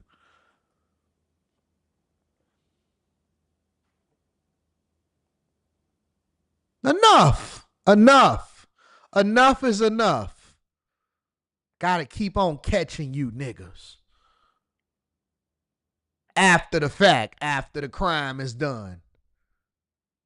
Keep making police reports. You keep stealing and scamming and walking past every single house on the block. at 3 o'clock in the morning and pulling door handles to see if a car door will open so you can steal something. Breaking windows, and it cost me more to repair the window than what you stole out of the car. We're not doing that no more. That's why don't nobody want to live in the hood, because it ain't no crime prevention. Federal law enforcement presence. We see all of their vehicles lined up there. A major show of force there in the D.C. streets in Columbia Heights. Again, you see several people being arrested on the curb there. We are working to find out more information, and as soon as we get it, we'll let you know. And right now, the first day of National Guard troops on the ground in D.C., also part of President Trump's effort to crack down on crime. Military vehicles spotted along the National Mall tonight. Fox 5's Nana Senyo Bonsu live in Northwest, where we're also seeing D.C. police very active tonight. Nana. Hey, Kenneth, good evening. Not just D.C. police, we also have... Look at these people. Look at these people. Hey, Kenneth, good. We're going to come back to them because I got a format that I want to do in the show. We're going to come back to the people that don't even live in the neighborhoods that need to be saved. We going to get there. But before we get there, let's talk about these crime stats, because I've been having a conversation about these stats in these cities that got this incredible crime stats. Just looked the other day and they shot 40 people over one weekend over in Chicago. Niggas keep telling me that the crime is down. Keep on using percentages. Well, the crime is down. No, it's not. The way that you report the crime is down, and we need to start firing the crime statisticians. Sick of it. Violent crime continues in D.C. Last night, a man was shot and killed in Logan Circle in Washington, D.C. Meanwhile, D.C. Mayor Muriel Bowser is firing back at Donald Trump for sending in the troops. I believe that the president's view of D.C. is shaped by his COVID era experience during his first term. It is also true that we experienced a crime spike post-COVID, but we worked quickly to put laws in place and tactics that got violent offenders off our streets and gave our police officers more tools, which is why we have seen a huge decrease in crime. A huge decrease in crime. Let's bring in the chair of the D.C. Police Union, Gregory Pemberton, and he joins us this morning. Gregory, great to have you here. I guess my first question is, why do you support the president's takeover? Ashley, thanks for having me. Sure. We completely agree with the president here that crime in the district is out of control and something needs to be done about it. This concept that crime is down is really an old trope. They're using statistics in a way that makes it appear that crime is going down, but our rank and file officers know that we're going call to call to call for armed carjacking, stabbings, robberies, shootings, homicides, and the crime isn't going anywhere. And so we welcome the assistance, and whether that's federal agents or the National Guard, we'll use it. We'll do whatever we can to get bad guys off the streets and try to keep citizens of the district safe. Our concern here is that this is a temporary measure. This is only going to last for 30 days, and then the feds and the National Guard will be on their way, and we'll be left holding the bag. Our agency right now is an authorized strength of 4,000 sworn officers, and we're currently sitting at 3,180 with more than 800 vacancies for the position of sworn police officer. And that's the main reason why we can't keep these streets safe. The department relies on 2 million hours of overtime every year to try to close this gap. So the underlying issues of the laws that have been passed by the D.C. Council, we hope that this 30 days gives some insight into from the feds to see exactly how terrible these laws are and how they've destroyed. What did I say that they was doing? How did I tell y'all that they was juking the stats in the first place? I said it. I said, bro, first of all, every single liberal city is short hundreds, if not thousands, of police officers. So the first thing that you're experiencing is that you guys have to pay an egregious amount of taxes and overtime so that you can make sure that you try to cover some of the shortage of police officers, because people don't even want to police in those areas and in those places where the police officers are needed the most. The first thing is that they have a shortage of police officers. The second thing that they have is a shortage of police officers. The third thing that they have is a shortage of police officers. They're short 1,200 police officers. Do you know what that does when it comes to crime and statistics and underreported crimes in the community? The police department so that we can work to get those things corrected. You know, D.C. Police Commander Michael Pulliam is under investigation for allegedly changing crime statistics to make it appear that violent crime has fallen considerably. So I guess the question is, has crime fallen or not? And based on what you just told us, it fears that crime has not fallen. I don't think so, and that's a very interesting aspect of the story that doesn't seem to be reported, is that they have a command staff official who's alleged to have been going into police databases and changing felonies to misdemeanors to try to keep these crime numbers down. Listen. What did I tell y'all that they was doing? What did I tell y'all that they was doing? We have a decrease in felonies and the more violent crime is down. They go into the system, they go to court, they plead down, they say, you know what, we're going to reduce this. They don't even just do it, they do it in the system, but they also do it in the courts. Somebody that was supposed to go down for a felony, you know what, you can plead it down to a misdemeanor. We will have more lenient judges.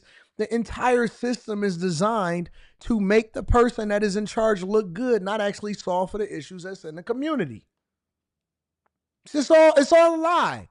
It's all a lie. Listen, I know Commander Pulliam, and he's a stand-up guy. What I suspect is that this is a pattern of practice, and this is something that's been ordered from the top to make sure the commanders are managing the crime stats to make it appear the crime is lower than it is, which is a disservice to the city, it's a disservice to the officers, and above all, it's a disservice to the victims of these crimes when we're not taking the proper police reports and investigating them and advocating for those proper resources. Let me read some of these super chats, and then we're going to come and revisit what we're talking about right now. Shout out to the people and the police officers doing the hard jobs and taking care of business. All right. The IT consultant says, even consultants need consulting. Ha ha. Recently joined the Bag Chasers. You were cooking on Fresh and Fit. Thank you, my friend. Shout out to the new Chasers. We got Stock Club coming up this week. Smarty McFly says they should have spent some money on a coaching call. The plaintiffs, aka, were wild. Bo Winkle says, what up though with the 20 ball? Shout out to Bo Winkle. I appreciate you, Bo. Big Bo. 392Q says, I feel the same way people advocating for men to be in women's bathrooms. Just the ick. It's sick. Anton, put my whole family on to you. God bless. Shout out to the fam. We love the fam. Are y'all sharing this with y'all friends and family? Nice for everything, says Bag Chaser. I love the energy as always. Shout out to the new Chasers. Poster Mogul goes on to say, all your haters are broke and dusty. Well, we knew that. We knew that already. Bo Winkle says, South Florida, Palm Beach, Fort Lauderdale, Hollywood, Miami, Key West, and other cities in Florida have better weather in the winter than in the winter. Look at what he said. In California, that includes San Diego, Florida, does have humid summers. Yeah, but what about the fall and the spring and the summer? I say year round. They don't. And y'all be having hurricanes. Y'all just was dodging a flood just last year. I seen a man wrap his whole Corvette up in a plastic bag trying to prevent it from being swept away. Y'all can't fool me. I like Miami, but Miami's weather has nothing on California, especially Southern California. David Williams says, I'm going to send you an email of a father of 20, yes, 20 from Atlanta that was shot and killed while committing an armed robbery. Father of 20? It's basically a police state, says the Black Beauty, a Black Beauty in the building. Tony Williams says, to anyone who is mad Anton doesn't talk about crime in Detroit, you were smart. If you were smart, you'd start your own channel dedicated to it and get a bag. And that answers your question, Bluetooth Demon. Chris Cunningham says he the sugar daddy to the girl from Fresh and Fit. Need some companionship. Bridget, what up to my girl? Let me give a shout out to Bridget. Bridget D says, I be praying you don't crash out, but when you do, I'm cracking up. God bless you and the family. Thank you, Bridget, for supporting my crash out. These people be wanting me to do it. They be asking for it. Mabel. Shout out to Mabel. Mabel. She ain't got no teeth. Got that Billy gumdrop. I just got off of an 80-hour shift at the plant and I ain't got no dinner. Be hamming my cognac and knit me a sweater. You know what I'm saying? And they be so cantankerous. That's why don't none of the old women want to give no advice for the young women to get married, because they keep dealing with whatever his name, Jovan's. Honestly, that's why Mabel and them, they keep on giving girl, don't you get married. These men, they don't know how to treat a lady. I've been dealing with Jovan. I've been dealing with your daddy, Jovan, all my life. Let me tell you about that mean nigga. Jovan, boy, ain't never been a good nigga. He always was short on the rent. Always was short on the rent. And when they were short on the rent, you know what I had to go and do? Make it shake and try to figure it out. I didn't say nothing when you was young. But now, if you're asking me, should you get married? So when I would have got married, I would have rather been on the streets than been with a nigga like Jovan.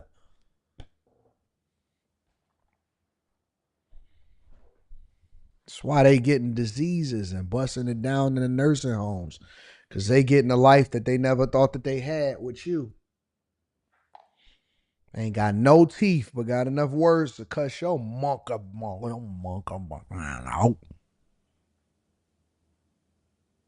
Cuss your monk ass out. Man, it was never good with money. Was always out there spending the rent. That's why we kept having to move every 3 years, because we always behind. I've been behind my entire life. I've been practically running behind the car. No gas. What's the point of having a car? You ain't got no gas. The least you can do is give us some groceries. We ain't know what you expect from me to cook if I ain't got no groceries, nigga. EJ says, hey, Motion Man, as a C student, can you explain to me how liberal city sports teams, front offices are able to give players lucrative contracts if that city is operating in a budget deficit? Speaking as a potential athlete. The athletes the sports teams have nothing to do with the city budgets at all. At all. The contracts that come to the athletes has nothing to do with the city. That has everything to do with the earnings that is made by whatever respective league that they are in. They are sharing 51%, I believe 51% of the revenue, 49% of the revenue, jersey sales, TV rights deals, all of that. That has nothing to do with the cities being able to manage a budget effectively. Zero at all. Thank you for the question, my friend. P. Shank says, good morning, Anton and the Millionaire Morning Show. What up, P. Shank? C. What up, C? Aura says, Mayor Muriel Bauer is only concerned with the $3.7 billion RFK Stadium for the Washington Commanders, who haven't won a Super Bowl in 3 decades. Whiskey Pierre says, Anton, shalom, sir, Massachusetts, Brockton High School issue. They call the National Guard. What are these people talking about? And this was during Biden. Shout out to Whiskey Pierre. Pierre, you in here? Howie Brown says it's also important to note that a bill titled the DC Crimes Act of 2024 reduces sentencing. Jay Denoir says DC mayor is a DEI elected official. She is incompetent. Trump gotta now come in there, play daddy, and whip all of you wild, feral DC N-words. Yes, they do. Yes, they do. Me University in the building says no max sentences, gentle tapeworm insertions. Courtney Egger show says, what's good, AD? Congrats on your success, fam. 800,000 subs is dope. Can't wait to see when you hit 1 million. It's going to be up, definitely an inspiration. That's why I keep showing up and continuing to get better. Thank you, my friend. Executive Tweet Emily says, you gon' be sure. You know why? Because I ain't shit. Says the 5 Heartbeats. Shout out to 5 Heartbeats. You ain't nothing but a jab turkey. I cut ya. Shout out to the Derailment Show. Shout out to my dog, Executive Sweet Emily. Eric, my dog Eric D is in the building. Long-term supporter of the show. I appreciate you, Eric D, for holding me down. Do I got the next part of the show lined up? Let me see. I wanted to get to the protests, didn't I? Was that what I wanted to talk about? The protests? The hoteps? The protests? Let's see if I can pull that up real quick. Because I know I lined up everything that I was going to potentially talk about on this live stream while I was flying through the air today. And that's what I'm going to talk about. All right. We at the halftime mark, but we about to get it in. All right. So the protesters in D.C. pulled up and they said that Wu-Tang Clan ain't nothing to with. Wu-Tang Clan ain't nothing to with. This is what they was doing. Check it out.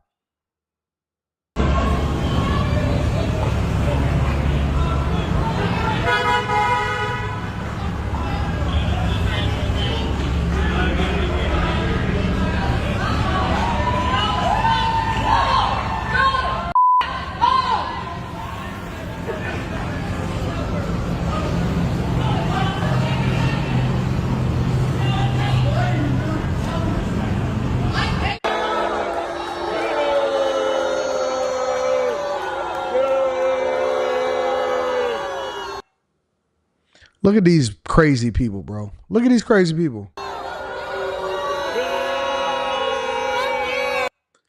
All of these people. Fuck you! Fuck you! Fuck you! Look at these people.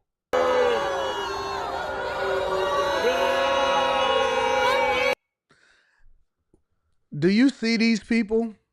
Do you see these plain face, easy to draw people with no lips that are mad at the DC police? I think that a lot of these people are actually paid protesters. Honestly. Do you see these easy to draw, plain face, veggie tail looking white apologists that are standing on the streets of DC? Black people in a house. Black people are in the house. They chilling. They ain't trying to get caught up. Black people be so scared of the police, boy, at this point. They so fearful of the police, they think that they gonna get deported. They was born here in America, and they like, ooh, but you know what? Trump might send us back to Africa like we've been acting like we gonna go back to Africa from the place that we came from before we came over into this country in the first place. Black people so scared. They so fearful of Trump. They not trying to get caught up. Get caught up if you want to. We putting Billy Goat clubs to the head, boy. These are all veggie tails out there. Bad built veggie tails.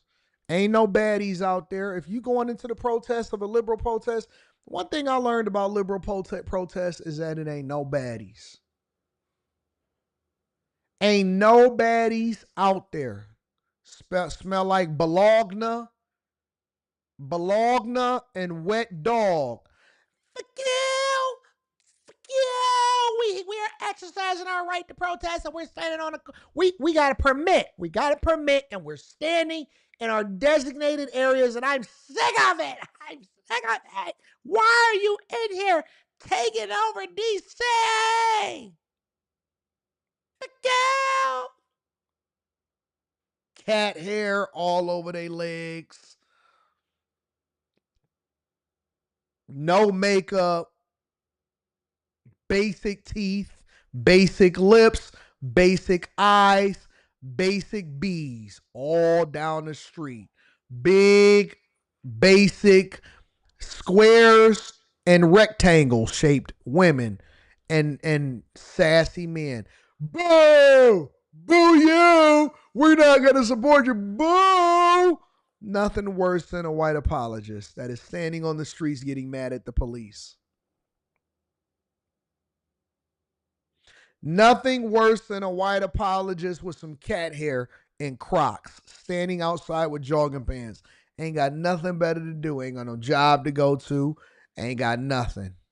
Social Security, benefits, welfare recipients, all out there, standing out there with their cell phones getting mad. Hey, let's get this. Get police coming. Fuck you.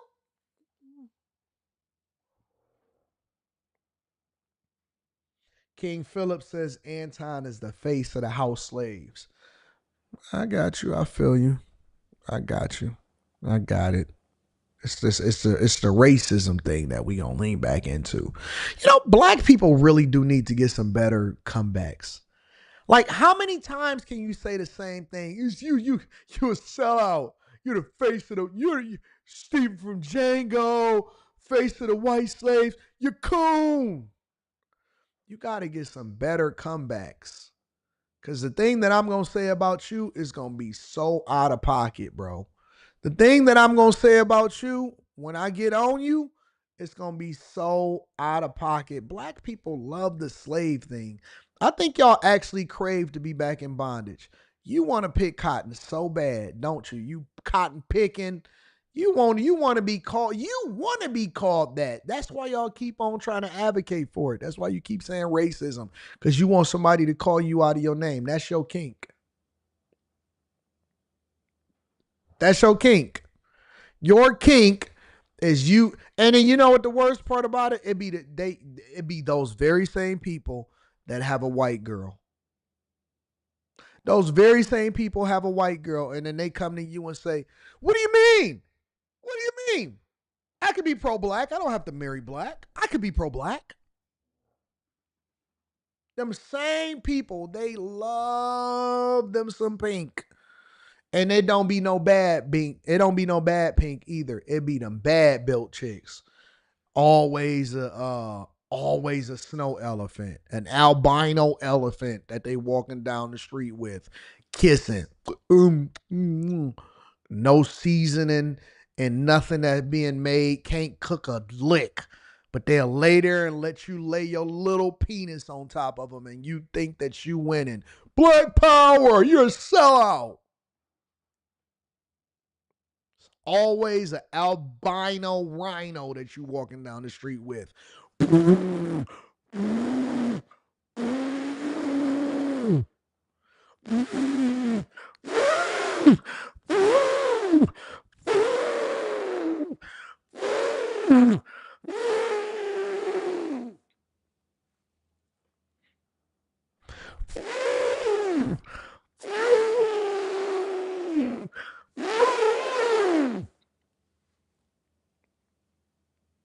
You weigh 165, but together y'all weigh 665. You weigh 165 and together y'all weigh 665. Always got you a bigums, but you so pro-black, and you can't wait to call somebody out of it, because that's what she called you in the bedroom. That's what she called you in the bedroom right after she rolled in there.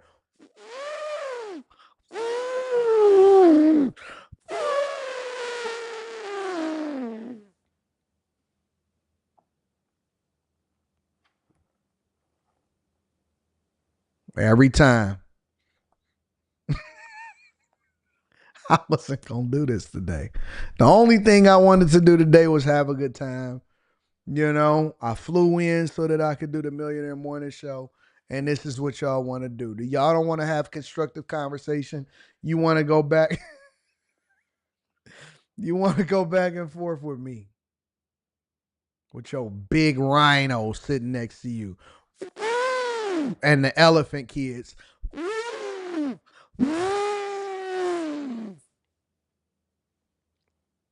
And I know y'all type. I'm going to start calling y'all out on exactly what it is that y'all stand for. I know your type. I know your type. Because the liberal elephants don't require much. They don't mind being poor with you because they feel like they're actually going through some form of reparation slavery with you. And so that's why y'all feel like y'all on the same page. And she feel like she can understand where black people coming from because she's a white apologist. So her big self, she's sitting up there holding you down because she don't require nothing and she poor. She poor. And if her daddy was alive, he would rebuke you. Who you get with? Jermaine? Oh God. Oh God. Abigail got with Jermaine. I failed my whole family.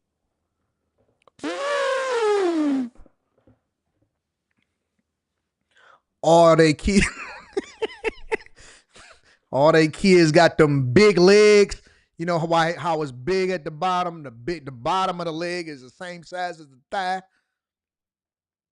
The bottom of her leg is the same size as her thigh.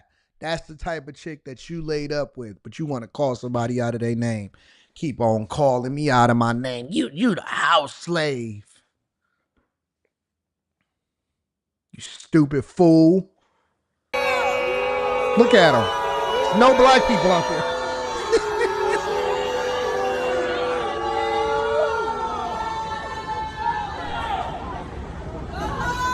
They don't even care. I've never been embarrassed to do my job. At some point, I'd love to have a cup of coffee. Did you hear their insults? I've never been embarrassed to do my job. At some point, you better have a cup of coffee, buddy. They don't even know how to tell insults the right way. Respect your neighbors. It's not illegal to be a human being. It's not illegal to stand on that. It's not a crime.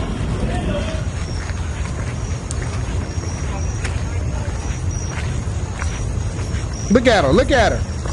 Look at him. Look at him with his fluorescent vest on. The liberal wife and her husband is a signature collector. That's what he do. The liberal wife and the signature collector, and they're gonna put their phone in your face, and he's gonna make sure you got his safety vest on.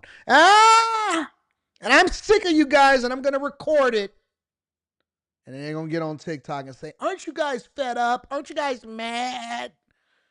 The liberal wife and the signature collector. That's what he do for a living. He goes out and he collects signatures so that he can try to get some type of reform going on in order to make sure that we get the police out of here. You got a glowing vest on. White people, white liberals are diabolical. I would be ashamed. I would be so ashamed to be a signature collector out at night with a fluorescent vest on. He put that on before he came out the house to make sure he got his safety pocket protectors on. Look at these fools. ISIS here. Jesus is here.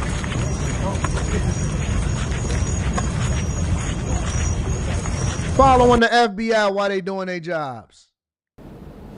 Yeah, well, Leslie and Lorenzo, that's exactly right. Now, after hearing stress, anxiety, and concerns from people, we are starting to see some action. People stepping up and I curse out white apologists in real life. I curse out white apologists. Y'all the most safe space to cuss out that I've ever seen in my entire life. You just walk right up to them and you just start recording in front of their face. What are you doing? What are you doing, buddy? What are you doing? So what you support? That's the first line they always say whenever you go and record them. I've vlogged it sometimes. So what are you doing? So you support fascism?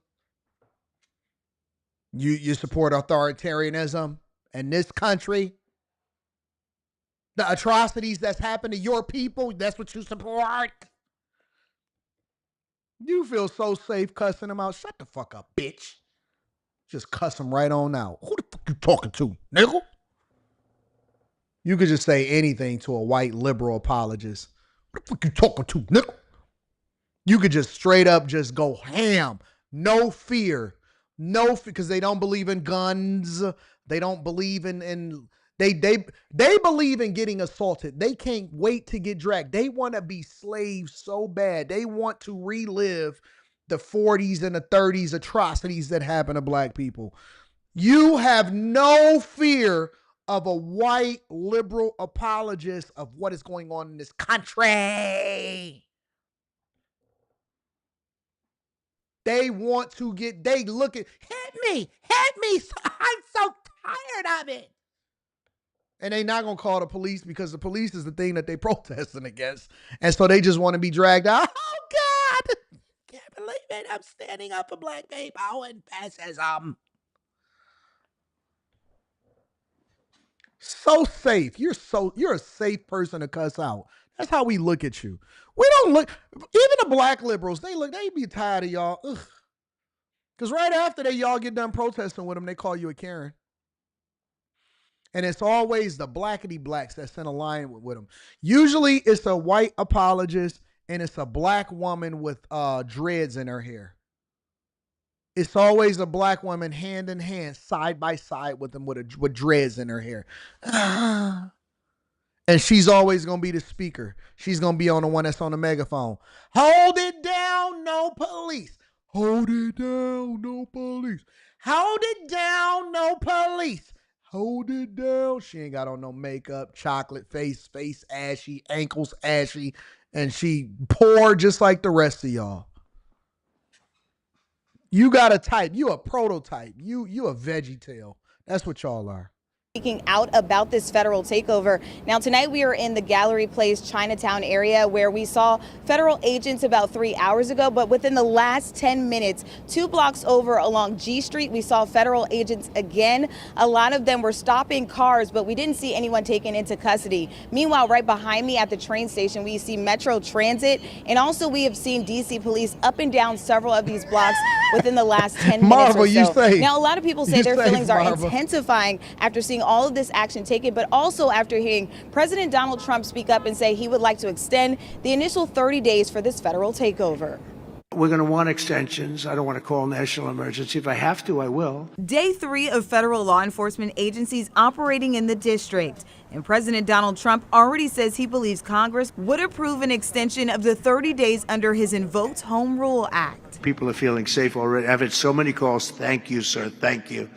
They were afraid to walk out. They're not afraid anymore. The president says the goal is to stop crime in the district, which he calls, quote, out of control, despite D.C. police data showing crime is actually declining. It's not surprising, but it shows our need to continue the fight back. And that is it. That's her. That's her right there. Either she got dreads or she got a fade. They always wear the shades. They have ears pierced from the top to the bottom. They got a feminism chain on. They got a bunch of other gold, and they got the bull nose ring there, and they always got dark lipstick. It's a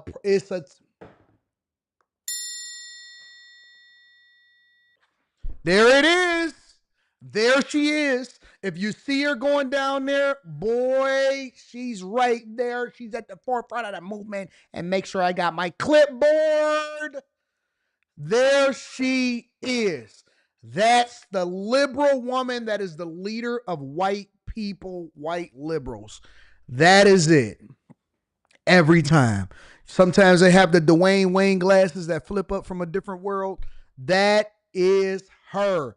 That is the leader of feminism. She is the CEO with the board members being white women that have nominated her to be the speaker of y'all. Every single time. Oh my God. I could not have planned this any better. And I haven't even seen this clip. I have not seen this clip, but you know they're going to interview her. You know they're going to interview her. Go ahead, Duran Lee. She's your queen to be.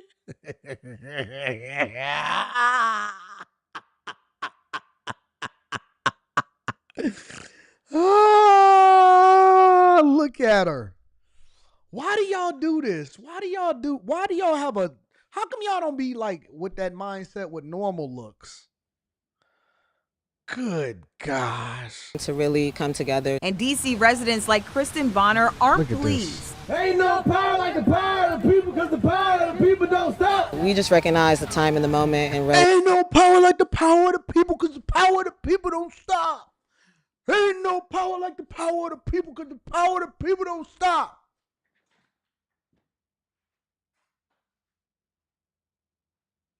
Get back to the power of the people. Get back to the power of the people. Because there ain't no power like the power of the people, because the power of the people don't stop. Ain't no level like the power of the people, because the power of the people don't stop. Hey. And you got the white, look at the white apologists out there with them. Look at the white apologists out there with them.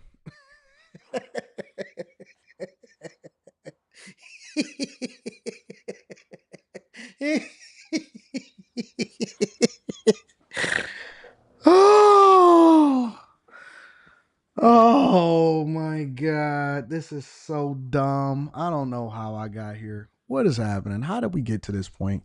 We started this show off such in the right place. But look at where we ended up. Look at where we ended up. Look at where we got to. realize that we have to be out in the streets. We have to support Black communities and oppressed communities. What do we want? Look at the weirdos, y'all. Look at the weirdos.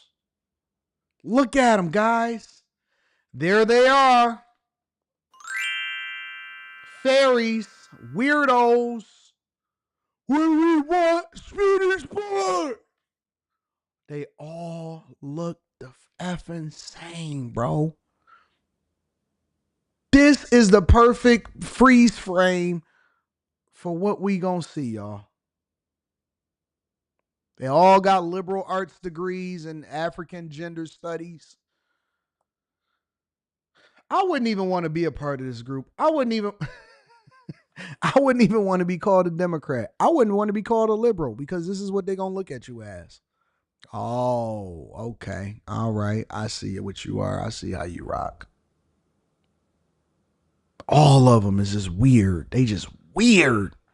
Where is this? Portland, Seattle that we looking at this at? I don't want to see these people. Get these people off of my screen. I can't do this no more. I can't do it no more. Make sure y'all hit a like for the algorithm, subscribe to the channel, and turn on your notifications. People is weird, bro. Honestly. They just like, you look at them and you be like, you just broke, ain't you? You really are broke in real life. I was going to review Sha'Carri Richardson, but I think I'm going to save that one for after hours. Let me see what else we going to before I read super chats. Spirit Airlines. I heard that Spirit is one step away from filing for bankruptcy. What y'all know about that? I'm going to go to Spirit Airlines next. Give me a second. Let me make sure I get that queued up for y'all.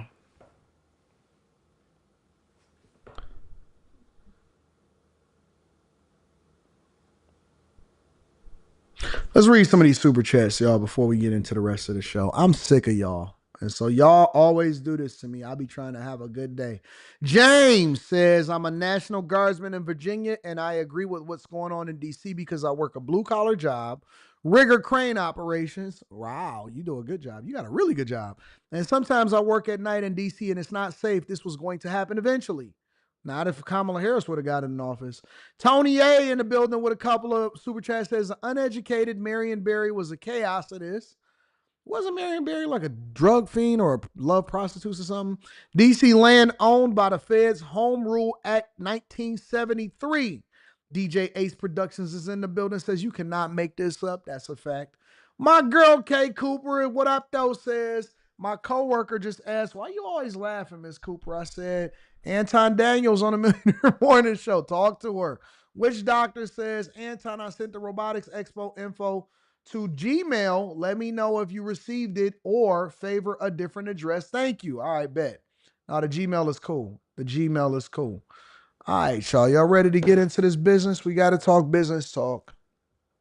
That's why the show goes so long. The show be longer than it's supposed to be because y'all always derailing me. If y'all want to have a quick 2-hour show, then let me talk about what it is that I'm talking about. But if you don't, then keep talking stuff, and then we're going to go ahead and get it in then. He loved drugs and hookers? Oh, Marion Barry, wow. Anyway, Spirit is warning that it may go out of business. Make sure you hit a like for the algorithm, subscribe to the channel, and turn on your notifications. As we reported earlier, shares of Spirit Aviation Holdings, the parent company of Spirit Airlines, plummeted today after the company warned of, quote, substantial doubt about its future to stay in business. In its quarterly earnings report, the airline cited factors including weak demand for domestic leisure travel. CBS News senior transportation correspondent Chris Van Cleve joins us now. And Chris, great to have you with us. And, you know, this warning, as you well know, comes just months after Spirit emerged from Chapter 11 bankruptcy. So what kind of challenges is the airline facing now? And more importantly, what does this mean for air travelers? Well, you know, Spirit is facing sort of a double whammy. There's been a reduction in demand for domestic leisure travel, particularly from their core customer, who is a very budget conscious. At the same time, as all the other airlines have seen a decrease in domestic demand. So there's more seats in the marketplace that can be purchased, and that makes it hard. That wasn't the case when I jumped on my flight this morning. I jumped on that Delta flight. It was full. Every seat was jam-packed. It was full when I jumped on my plane this morning. But this is going to be bad for the hood. This is going to be bad.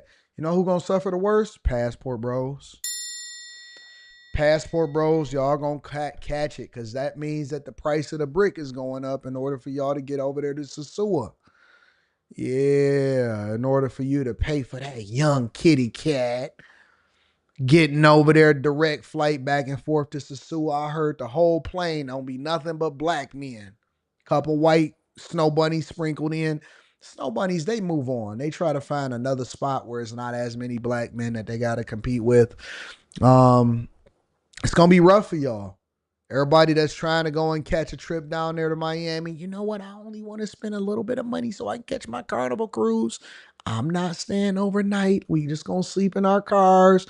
And then we going to, first thing in the morning, we going to register for our Carnival cruise. It's going to be rough for y'all. It's going to be rough for y'all. And what do I say in the bag chasers? Stay away from hospitality. And I'm not going to get into Stock Club because we're talking about it this week. And we're going to break down all of the things and all of the spirits and all of the emergence from chapters and bankruptcies and everything. We're going to deep dive into it. But Spirit is not necessarily a bad airline. It is the people. It is the representation of the airline that makes it bad. But I don't see Spirit emerging from this either. I think that Spirit is going to be able, they're going to sell off a lot of their assets. This is just my opinion and my prediction. I think that eventually Spirit is going to go out of business because they can't hang on. The aviation space is too competitive. They are also a low-cost carrier. That is the way that they branded themselves, and they can't sustain that. Right after that is going to be Frontier. Right after that, it's going to be Frontier. It's going to be Spirit, and then it's going to be Frontier. All right? That's coming next. Now, people are only going to have a few options. They're going to rock with Southwest, and then they're going to level up to American Airlines, and then they're going to possibly try to get with Delta, and then you know what else fly, you know, all of the other stuff after that. But my point is that I don't see Spirit emerging from this. They can't sell enough seats. They don't make enough money. Everybody keep trying to stuff they big old book bag inside of that little spot, acting like it's a carry-on. That's not a carry-on. That's a piece of luggage. You're going to have to pay for that. $57 at the counter. And no, the $7 or $11 fare is not applied to you. Somebody said, Connie said, wasn't there supposed to be a merger between Spirit and Frontier? But it would have been a worst merger ever. But basically, you got two airlines that saddled with a whole bunch of debt trying to reorganize, but they still don't sell enough tickets, and they still got too many ghetto people at the counter. To raise airfares, they stay low. It's resulting in Spirit burning more cash, losing money month to month. So while they came out of bankruptcy and restructured their debt, they're still not profitable, so they're burning money every month. That's creating a situation where if they're not able to raise more money, if they're not able to cut unprofitable routes, raise capital, Well, we know what some of their most profitable routes are. The Dominican Republic. Yep. Dominican Republic and Cancun. They warned investors that over the next Tulum. 12 months, there is the potential that they run out of money, essentially. Now, Spirit's CEO, in a letter to employees today, said this is necessary, required regulatory language we have to use. And that is a worst case scenario. That's if we don't make changes. But we are making changes, essentially tried to downplay the dire sounding warning in this regulatory filing. But bottom line, Spirit's losing money and they're burning cash, which puts them in a situation where they could run out of money if they can't raise more money. What would that mean for flyers? Well, today, if you have a ticket booked on Spirit for Labor Day weekend or next month, don't need to worry about it. They are operating as business as usual. This is many months away from where this might hit a tipping point. But Spirit, much like Frontier, they're an ultra low cost carrier. When they go into a market, they bring down prices. So you may be flying United, but if they're competing against Spirit, they are making some tickets available in the same price range as Spirit. That is also part of what's squeezing Spirit, because if you can pay about the same amount of money to fly United, Delta, or American, that may have more flight options, a better network, people are switching over and taking those basic economy flights on United, American, and Delta, which further squeezes Spirit. And what people don't even realize a lot of times is sometimes when you actually get on Spirit, they got a different business model where basically everything is a la carte. The luggage that you take is a la carte. The seat that you buy is a la carte. All of that, right? And it's not a bad airline. It's just, the people makes it ghetto. But here's the other side of it, though. Sometimes, most times, by the time that you get done paying for everything a la carte, you basically paid for a flight on a regular airline like an American Airlines or a Delta. You basically say, AD, is there no way to save Spirit? There absolutely is a way to save Spirit. 100%. I think that Spirit has to, first of all, they got to rebrand.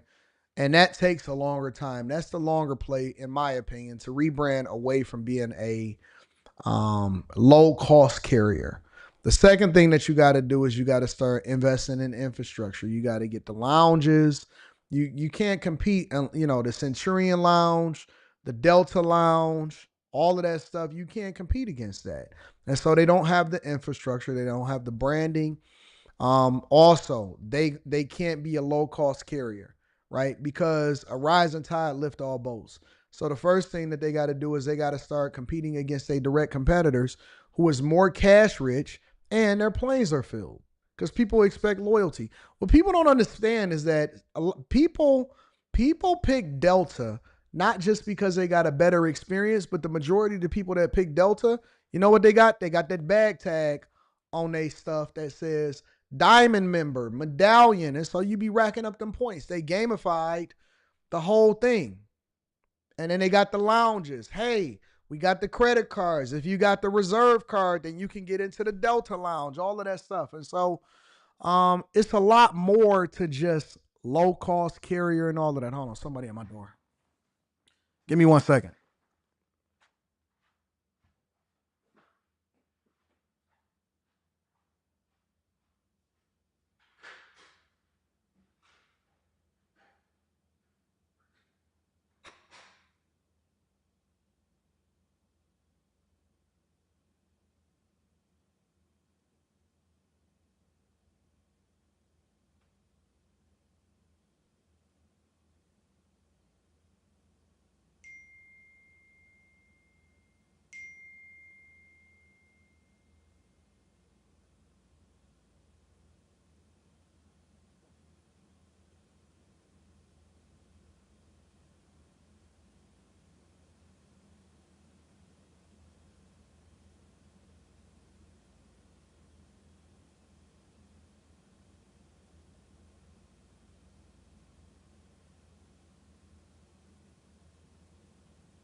Sorry about that, y'all. Just had to run and had a delivery, so he had to bring in some bigger stuff, and I had to kind of help him bring some bigger stuff in.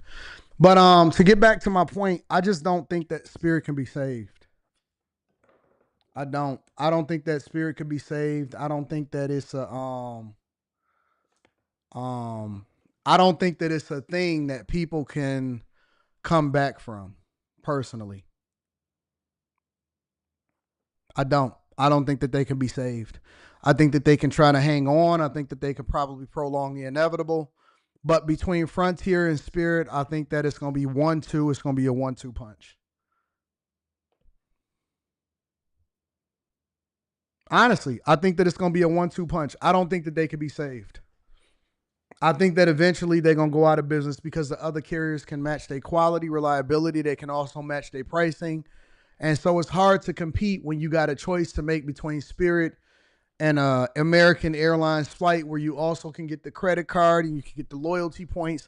And so people, again, the goal from a bigger company, in my opinion, is that you have to get people into the ecosystem. I don't even have no other apps downloaded outside of Delta.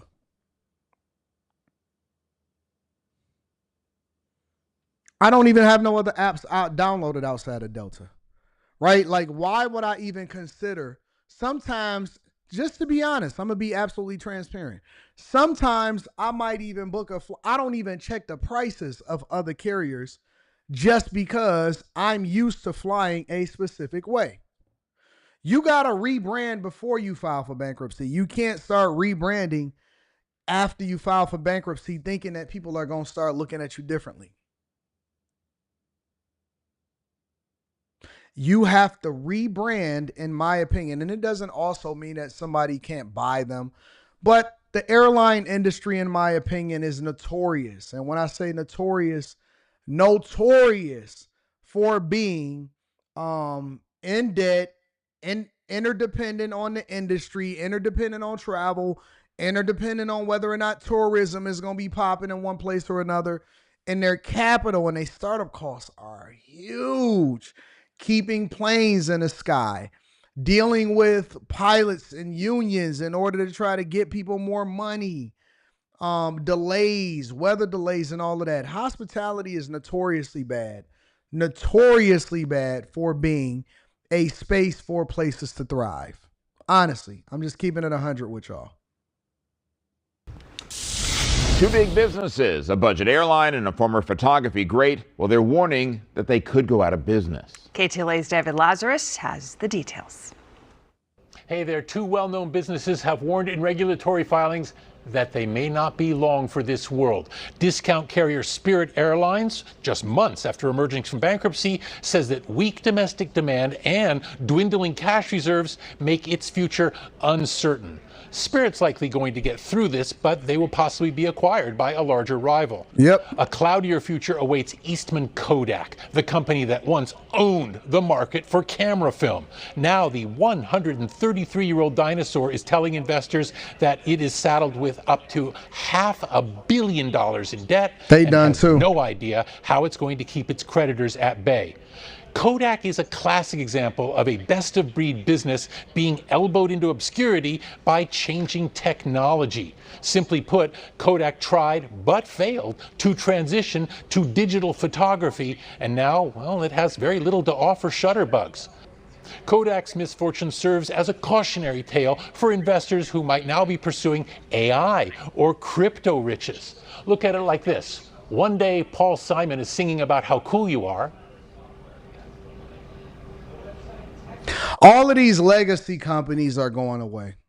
Just to basically put it in perspective, all of these legacy companies are going away. And again, I teach this, I talk about this, I identify the specific things that you need to look for when you are basically going into an industry or investing in a specific company. All of these outdated legacy, easily able to upend industries. And when AI hit, is really going to kill it, because Sony makes better cameras. Sony makes better lenses. For example, Sony is like there's camera phones and all of that, y'all should have seen the end of this coming in the first place. So shout out to Kodak, though. Shout out to Kodak. A lot of people have some nostalgia, but I didn't even know that Kodak was still in existence. Make sure y'all hit a like for the algorithm, subscribe to the channel, and turn on your notifications. Let me pivot for a second. I want to get into one more subject before we get up out of here. Jobs. I've been seeing multiple reports of men having trouble getting jobs. What do y'all know about this? Have y'all heard anything about this? Make sure you hit a like for the algorithm, subscribe to the channel, and turn on your notifications. They trying to say that men can't find jobs. There's a troubling trend for young men in a labor market that's showing signs of slowing down. A new analysis of labor data by NBC News shows that the unemployment rate for men between 23 and 30 with a bachelor's degree has jumped nearly double that of women and is higher than the overall unemployment rate. Well, now young men with degrees are more likely to be unemployed than those with just a high school diploma. NBC News senior policy reporter Shannon Pettypiece joins us now. Shannon, when I saw this data come out, I was really interested, surprised, but I'm really curious what story it tells us. What do you think this tells us about why we're experiencing it now, but also why men are feeling this? Well, when I talked to economists about this data, which really jumped out at me as well, they pointed to changing dynamics in the job market at the moment. There has been a real surge in demand for traditionally women-dominated fields and professions. So healthcare, where 80% of the workers are women, is one of the main drivers of hiring. Meanwhile, some of these traditionally male-dominated industries like tech, for example, has actually been cutting thousands of jobs over the past couple of years here after going on a big hiring spree during the pandemic. We're also seeing job losses in industries like manufacturing. So at this moment, the labor market, which really isn't growing that much at all, whatever growth is happening is really occurring in these female-dominated industries, which leaves a lot of men, especially those with college degrees, struggling to get their foot in the job market. A lot of these guys have basket weaving degrees, marketing degrees, business degrees, a lot of those same type of degrees also. But it's not just about the degree. One thing that I teach and one thing that I try to tell people to do is I try to tell people to diversify your income, not your investments, diversify your income. What does that mean? That means that you never become dependent on one source of income. You always either A, got to hustle, or B, got a second job, or C, you have something that you are working on big, or A, B, and C. You want to have a hustle, you want to have a regular job, and something that you're working on long term. You never, ever, ever put all of your eggs in one basket, unless you like some major professional like a surgeon or, you know, something like that, a physician or something. But other than that, if y'all are working a regular job, and I do think that jobs are going to ramp up as we start to develop different things like Apple investing in the United States of America, chip manufacturing, all of that, right? I do believe that jobs are going to come back as far as how many jobs that are in the private sector and not necessarily in the public sector. But I do think that you need to be very careful. Number one, I know somebody that always hit me up and they say, Anton, you know, my friends always tell me to get into these industries or get into these industries. And what do you think about that? And I said, well, do you like what you do? Yup. Is it a safe place for you to continue to do business? And do you see yourself being upended in it or whatever? Nope. Stay where you at right now. Stay where you at. And again, I'm not telling y'all not to level up within a company or whatever like that. But what I am telling you is that now is not the time to be playing hooky. Now is not the time to be getting on social media telling what your thoughts if you got a regular job that you depend on and it's a possibility for you to go viral. Now is not the time for you to be talking stuff and talking tough and going out here and spending a whole bunch of money. Now, I know that people going to do what they do and they're going to spend a lot of money anyway. That's just the nature of things. But you don't have to be amongst that group of people that's making that mistake. Chill out. Chill out. It's a lot of evictions. It's a lot of foreclosures. It's a lot of stuff that's going to the people. And People are going to have to, it's going to be more competitive. I think that one of the things that makes it more competitive is also because there were a lot of layoffs when it came to government jobs. So whereas it wouldn't be as competitive for you to be in the private sector, now you got a lot of people mass applying. Yo, and I will tell you that automation and AI messed up everything. Automation and AI messed up everything. I've seen people say stuff like, I've applied to 670 jobs in this amount of time. And I was like, how? How? How have you applied to 500, 950, 670 jobs? Because a lot of people are just mass applying. They're not looking at, the requirements of the job. They're not looking at what the job is, the skill set of the job. They're not looking at none of that. All they doing is taking their resume and applying, taking their resume and applying, taking their resume and applying. That's all they doing is taking their resume and applying, taking their resume and applying. Why aren't young women sort of facing the same hurdles, but also what should young men be doing about all this if they want to boost their prospects right now? Yeah. So, I mean, and young women are susceptible to this too if they're in one of these areas where there's facing some stagnation. I've certainly heard from a number of women who are struggling to find a job as well. But yeah, women who are in fields like health care, like education, they're typically a lot more likely to be able to get a job straight out of college, or if they want to switch a job or if they're laid off, to be able to find another one quickly, because there's just so much demand, particularly in healthcare right now. For the young men, the experts that I talked to, suggested potentially looking at a career pivot. Of course, healthcare, certainly, I've probably mentioned that about 10 times in this conversation. It is the hot place in the job market. So for men, they consider careers in there. And also for men who are looking to kind of stay in one of these more male-dominated industries, construction is still an area that has a big need, even though we've seen some slowdown in construction. Guys, what I've also seen, let me tell you what I also have seen, because I see hiring for the police department. I see hiring for the postal service. I see hiring for a lot of different places that are basically begging employees.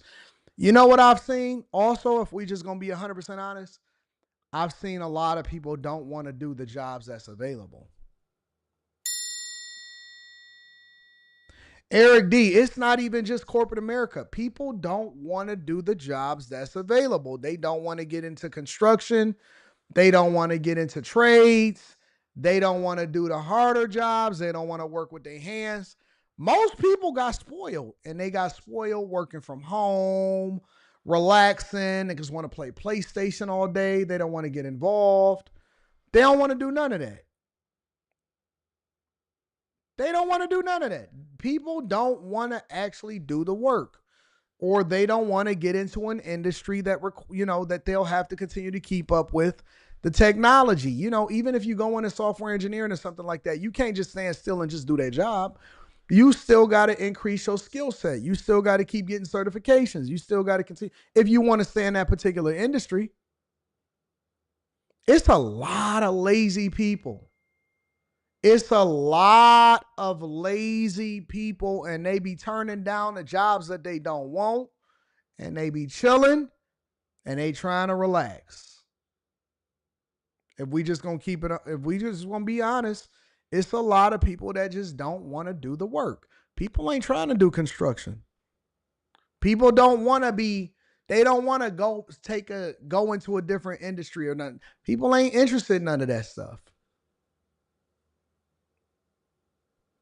They don't want to do none of that. I know people that will rather hustle than take some of these regular jobs.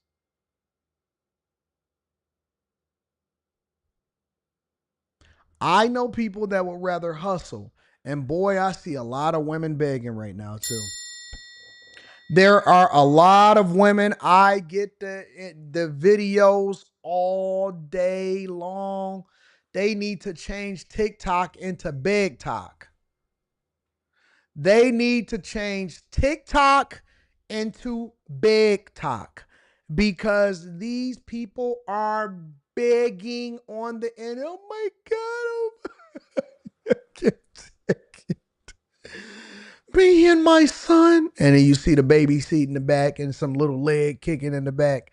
Me and my son were 3 days away from being homeless. Me and my son were 3 days away from being homeless. And this is what they doing now. And if I can just get 1,000 people to send me $1, I'm able to keep rent and a roof over my head. That's what they doing. Or they'll say, if I could just get the girlies to make this video viral and I could get monetized, and then hopefully I'll gather enough money from this viral video to be able to pay my rent.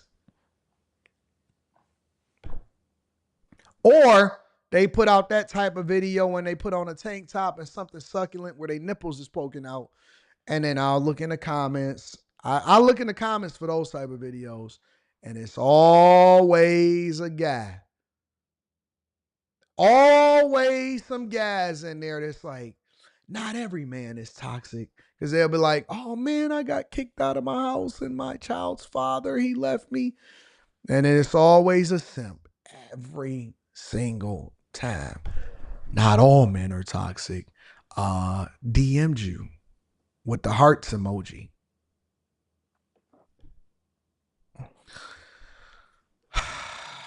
I love and hate the internet all the same.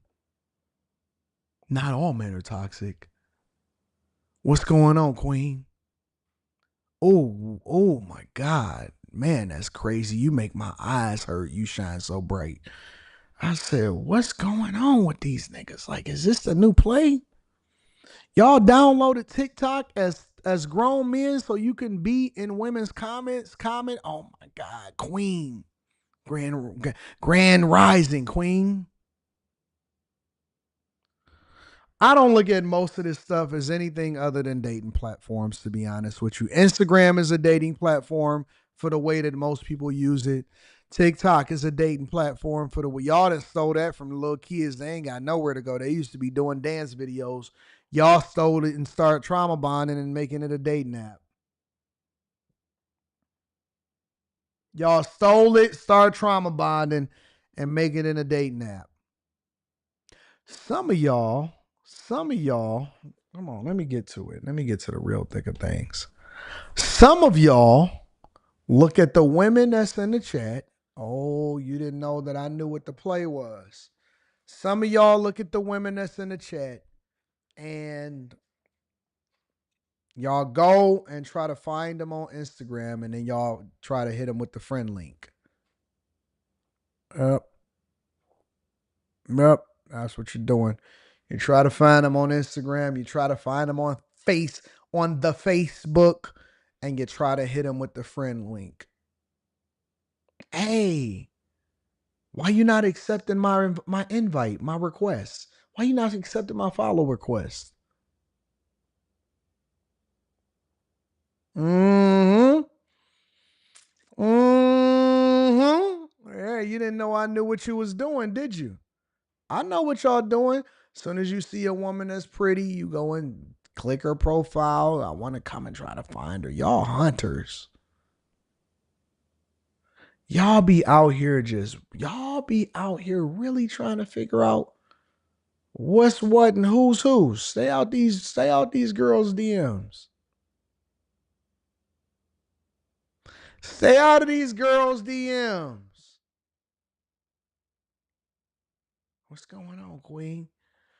You crazy. Then you want to speak to her every morning that she come in. Hey, you only speak to the women. Hey, Azriel, R Streets, Kay Cooper. Hey, Tabby. Hey, girls. Hey, Brandy. Good morning to you, queens. What's up, girls? What's up, ladies?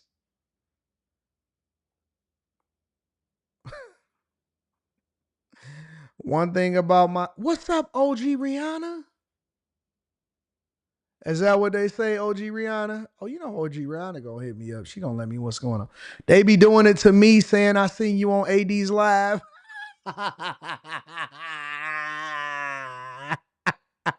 What's up, brown girl in America? What's up, Queen? What's up, Carmen? Hey, you know I seen you on AD's live. What's up? You a bag chaser? I just recently joined the Chasers. New member. Can you show me around the Discord?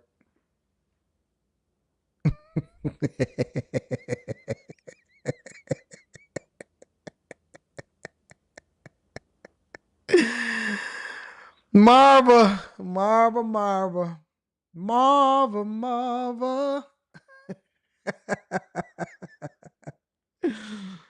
Oh, y'all don't think I know what y'all be doing? I know everything that happens. I just don't say nothing because I just be like, ain't that interesting?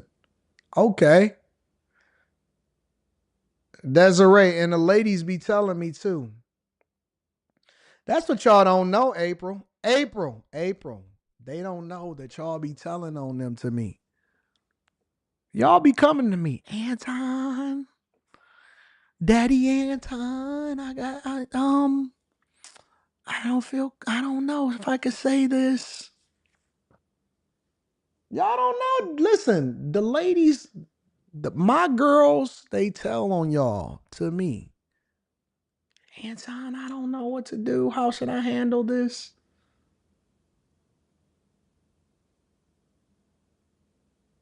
Anton, I don't know what to do. What is it that I'm going to do? I don't know what to go on. Such and such is hitting me up. Do you know this? Or this is what they tell me. You want me to tell you what they told me? This is what they tell me. This is what they say. Do you know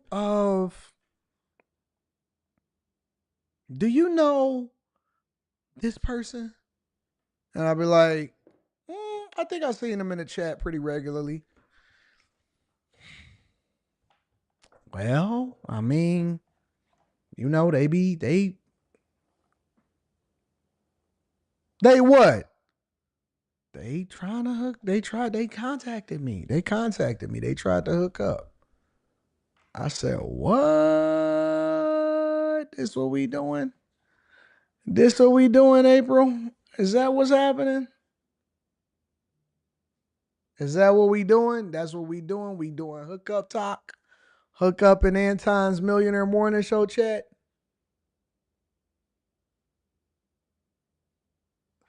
Is this what we doing? Y'all don't know that I be knowing everything. And I say, all right. Well, don't say nothing. Don't say nothing. This conversation, I just let it, I'll pay attention. I say, let's just let it happen. Let's let it roll. Let's let it happen. Let's let it roll. Let's chill. We not gonna get too involved in what's happening out here in these streets. Y'all doing a lot. It's a lot going on behind the scenes. I might have to clean up the chat a little bit. You know what I'm saying? I might have to clean up the chat a little bit because I'm like, okay, wait a minute. Let me see what's going on.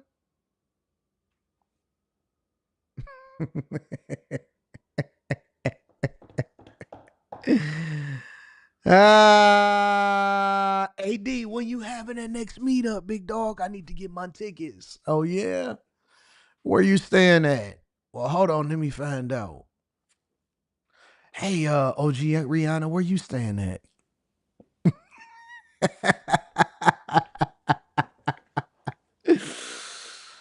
Oh,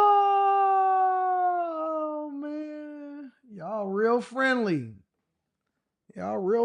In the chat. But I got my eye on y'all. I ain't trying to stop y'all, but I got my eye on y'all. Connie, I ain't cock blocking. I don't say nothing. I'd be like, all right. Okay. Well, that's interesting. Interesting.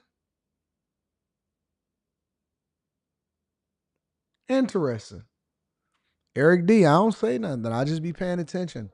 Listen, when I tell my ladies keep me in the loop, they keep me in the loop. I still need to know what's going on.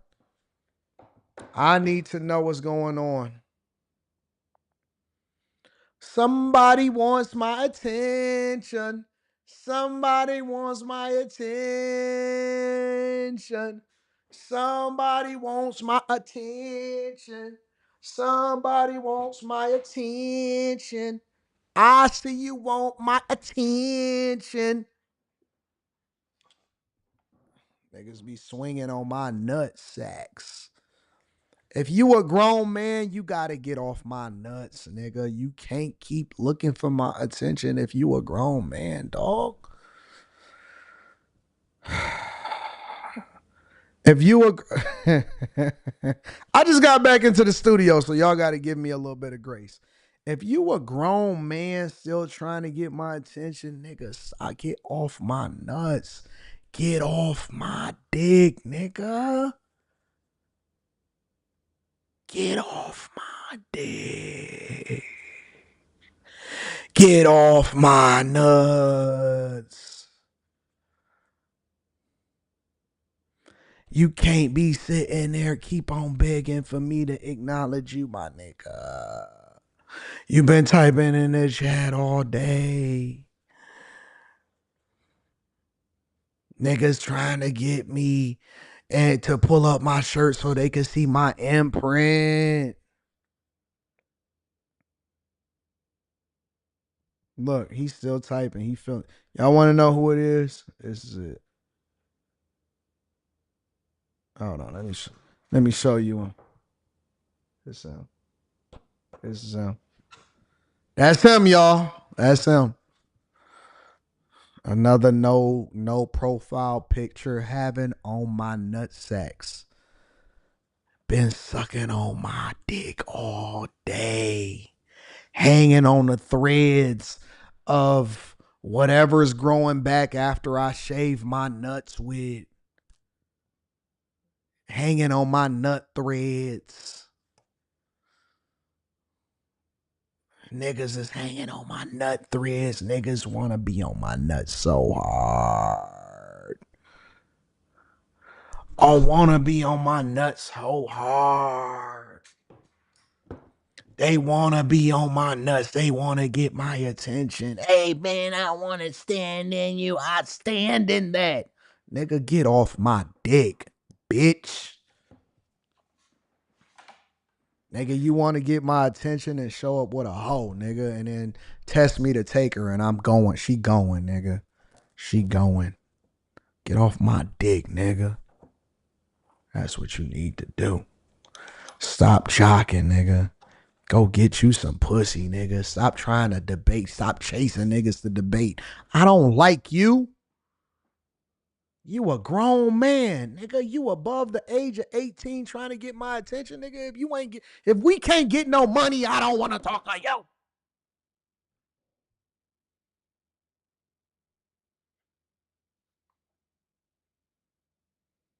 Talk to me about no goddamn debate, you bitch. Nigga, talk to me about some money. Keep on. I don't even like arguing with grown men. I don't like going back with grown men. Nigga, you see all of these women in the chat? You see them, they done updated their profile picture. They looking all good. They got their filters on. Got their hairs done and stuff like that. And you chasing me, nigga?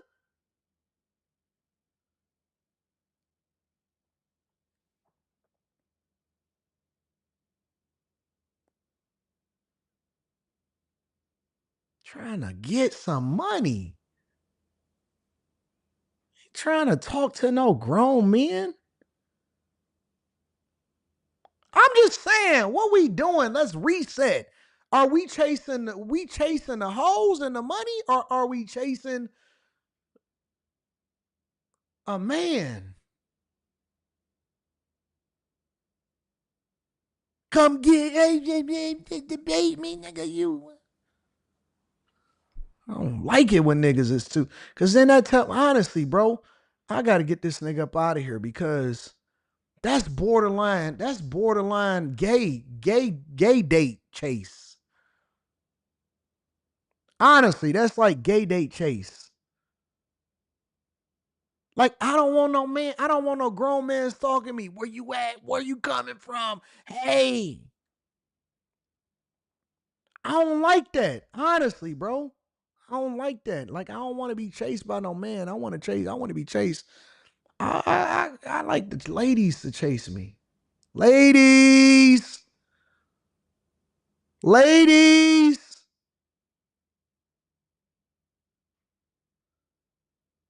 Look at all of this femininity in there. I know AC reviews the world. It's too many women in here. Too many women in here. Anyways, let me read some of the super chats. We got after hours tonight, y'all. It's going to be a fun time. Lusting over me.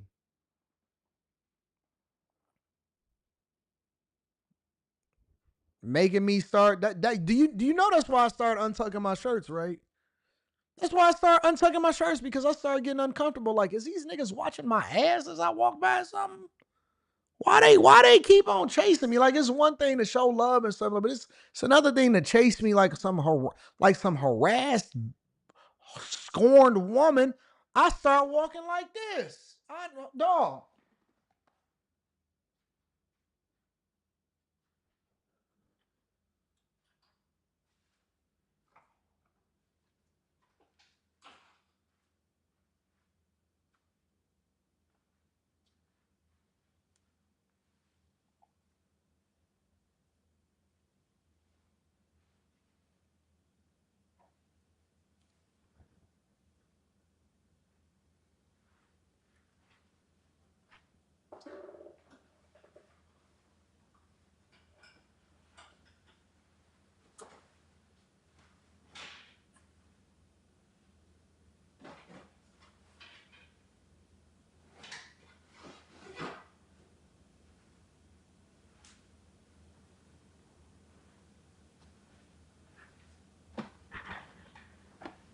Cover up my ass.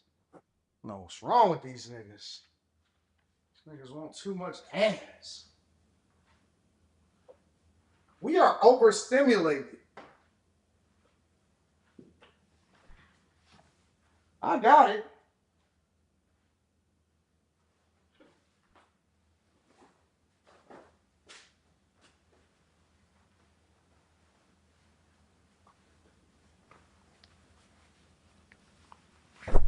So I'm walking around from now on.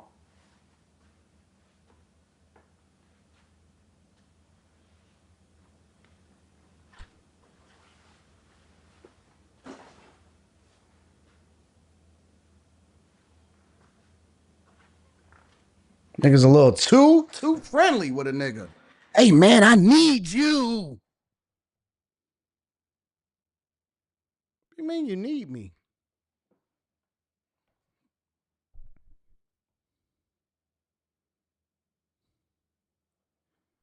Niggas gonna make me cover my butt up now, dog. I don't like that junk. I don't like it. I don't like it, Connie. Green and the Connor says, is a low afro temp fade okay in corporate America? Afro, yeah, it should be okay. Not a big afro, very, very low. Cybersecurity engineer, 112. I have twists and I'm ready to cut it. I grew it to a high head. Nah, you don't want all of that shit. I want to move up all the way to the C-suite. Yeah, you got to cut your hair down. Very low. Just get you some waves, bro. Get you some waves. Waves has always been the move. Abundance Mindset says, AD was popping my guy, man. You got to do what you got to do to get to the money. It's been hard to find jobs with a bachelor's degree forever. Just pivot into what the job market is looking for. More Than Mellow says, hey, Anton, made my first mistake in corporate helping the engineering department when I'm just a tech support. Rewatch some of your old videos I saved, and you were spot on about this world. Thank you. Yep, learn from your mistakes. I'm going to give you the game. Wayne Leonard says, what's good, AD? Can you please get someone to drop the link to purchase the Bag Chasers hat? Bag Chasers hat not necessarily for sale, though. I'll figure that out. Demon Slayer says, started realizing it's too late. 12 years with one company was the wrong move. Now I'm going to school for a trade and also do photography as a side hustle. I like that. All right. Carrington Love Jr. is in the building. Says, y'all men need to act. Need to get back to blue collar, get the trade skills, buy your equipment. Get a Google listing out there. I'm telling you, I put 2,000 minimum in accounts receivable every day. Goes on to say, AD men have gotten soft. The last 2 drivers I hired, they wanted to run home every day and get the PlayStation. 30-year-old man, they complain if I tell them to check the air in a tire. That's crazy, bro. Kia, what up, Kia? Says, true AD, I had to damn near beg my brother to apply for a job where I am, and the minimum qualification is only a high school diploma panther. Don't nobody want to work no more. Don't nobody want to work no more. Everybody want to scam. Chad from Moore says, I had no idea dudes be trying to pull over chats. Go outside and get you one. Yeah, they out here. They out here.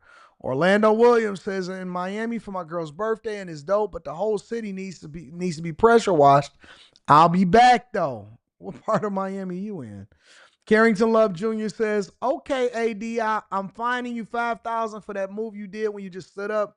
We will not have that conducted on this network. James Horton says they got G ambitions. I know what you mean by that.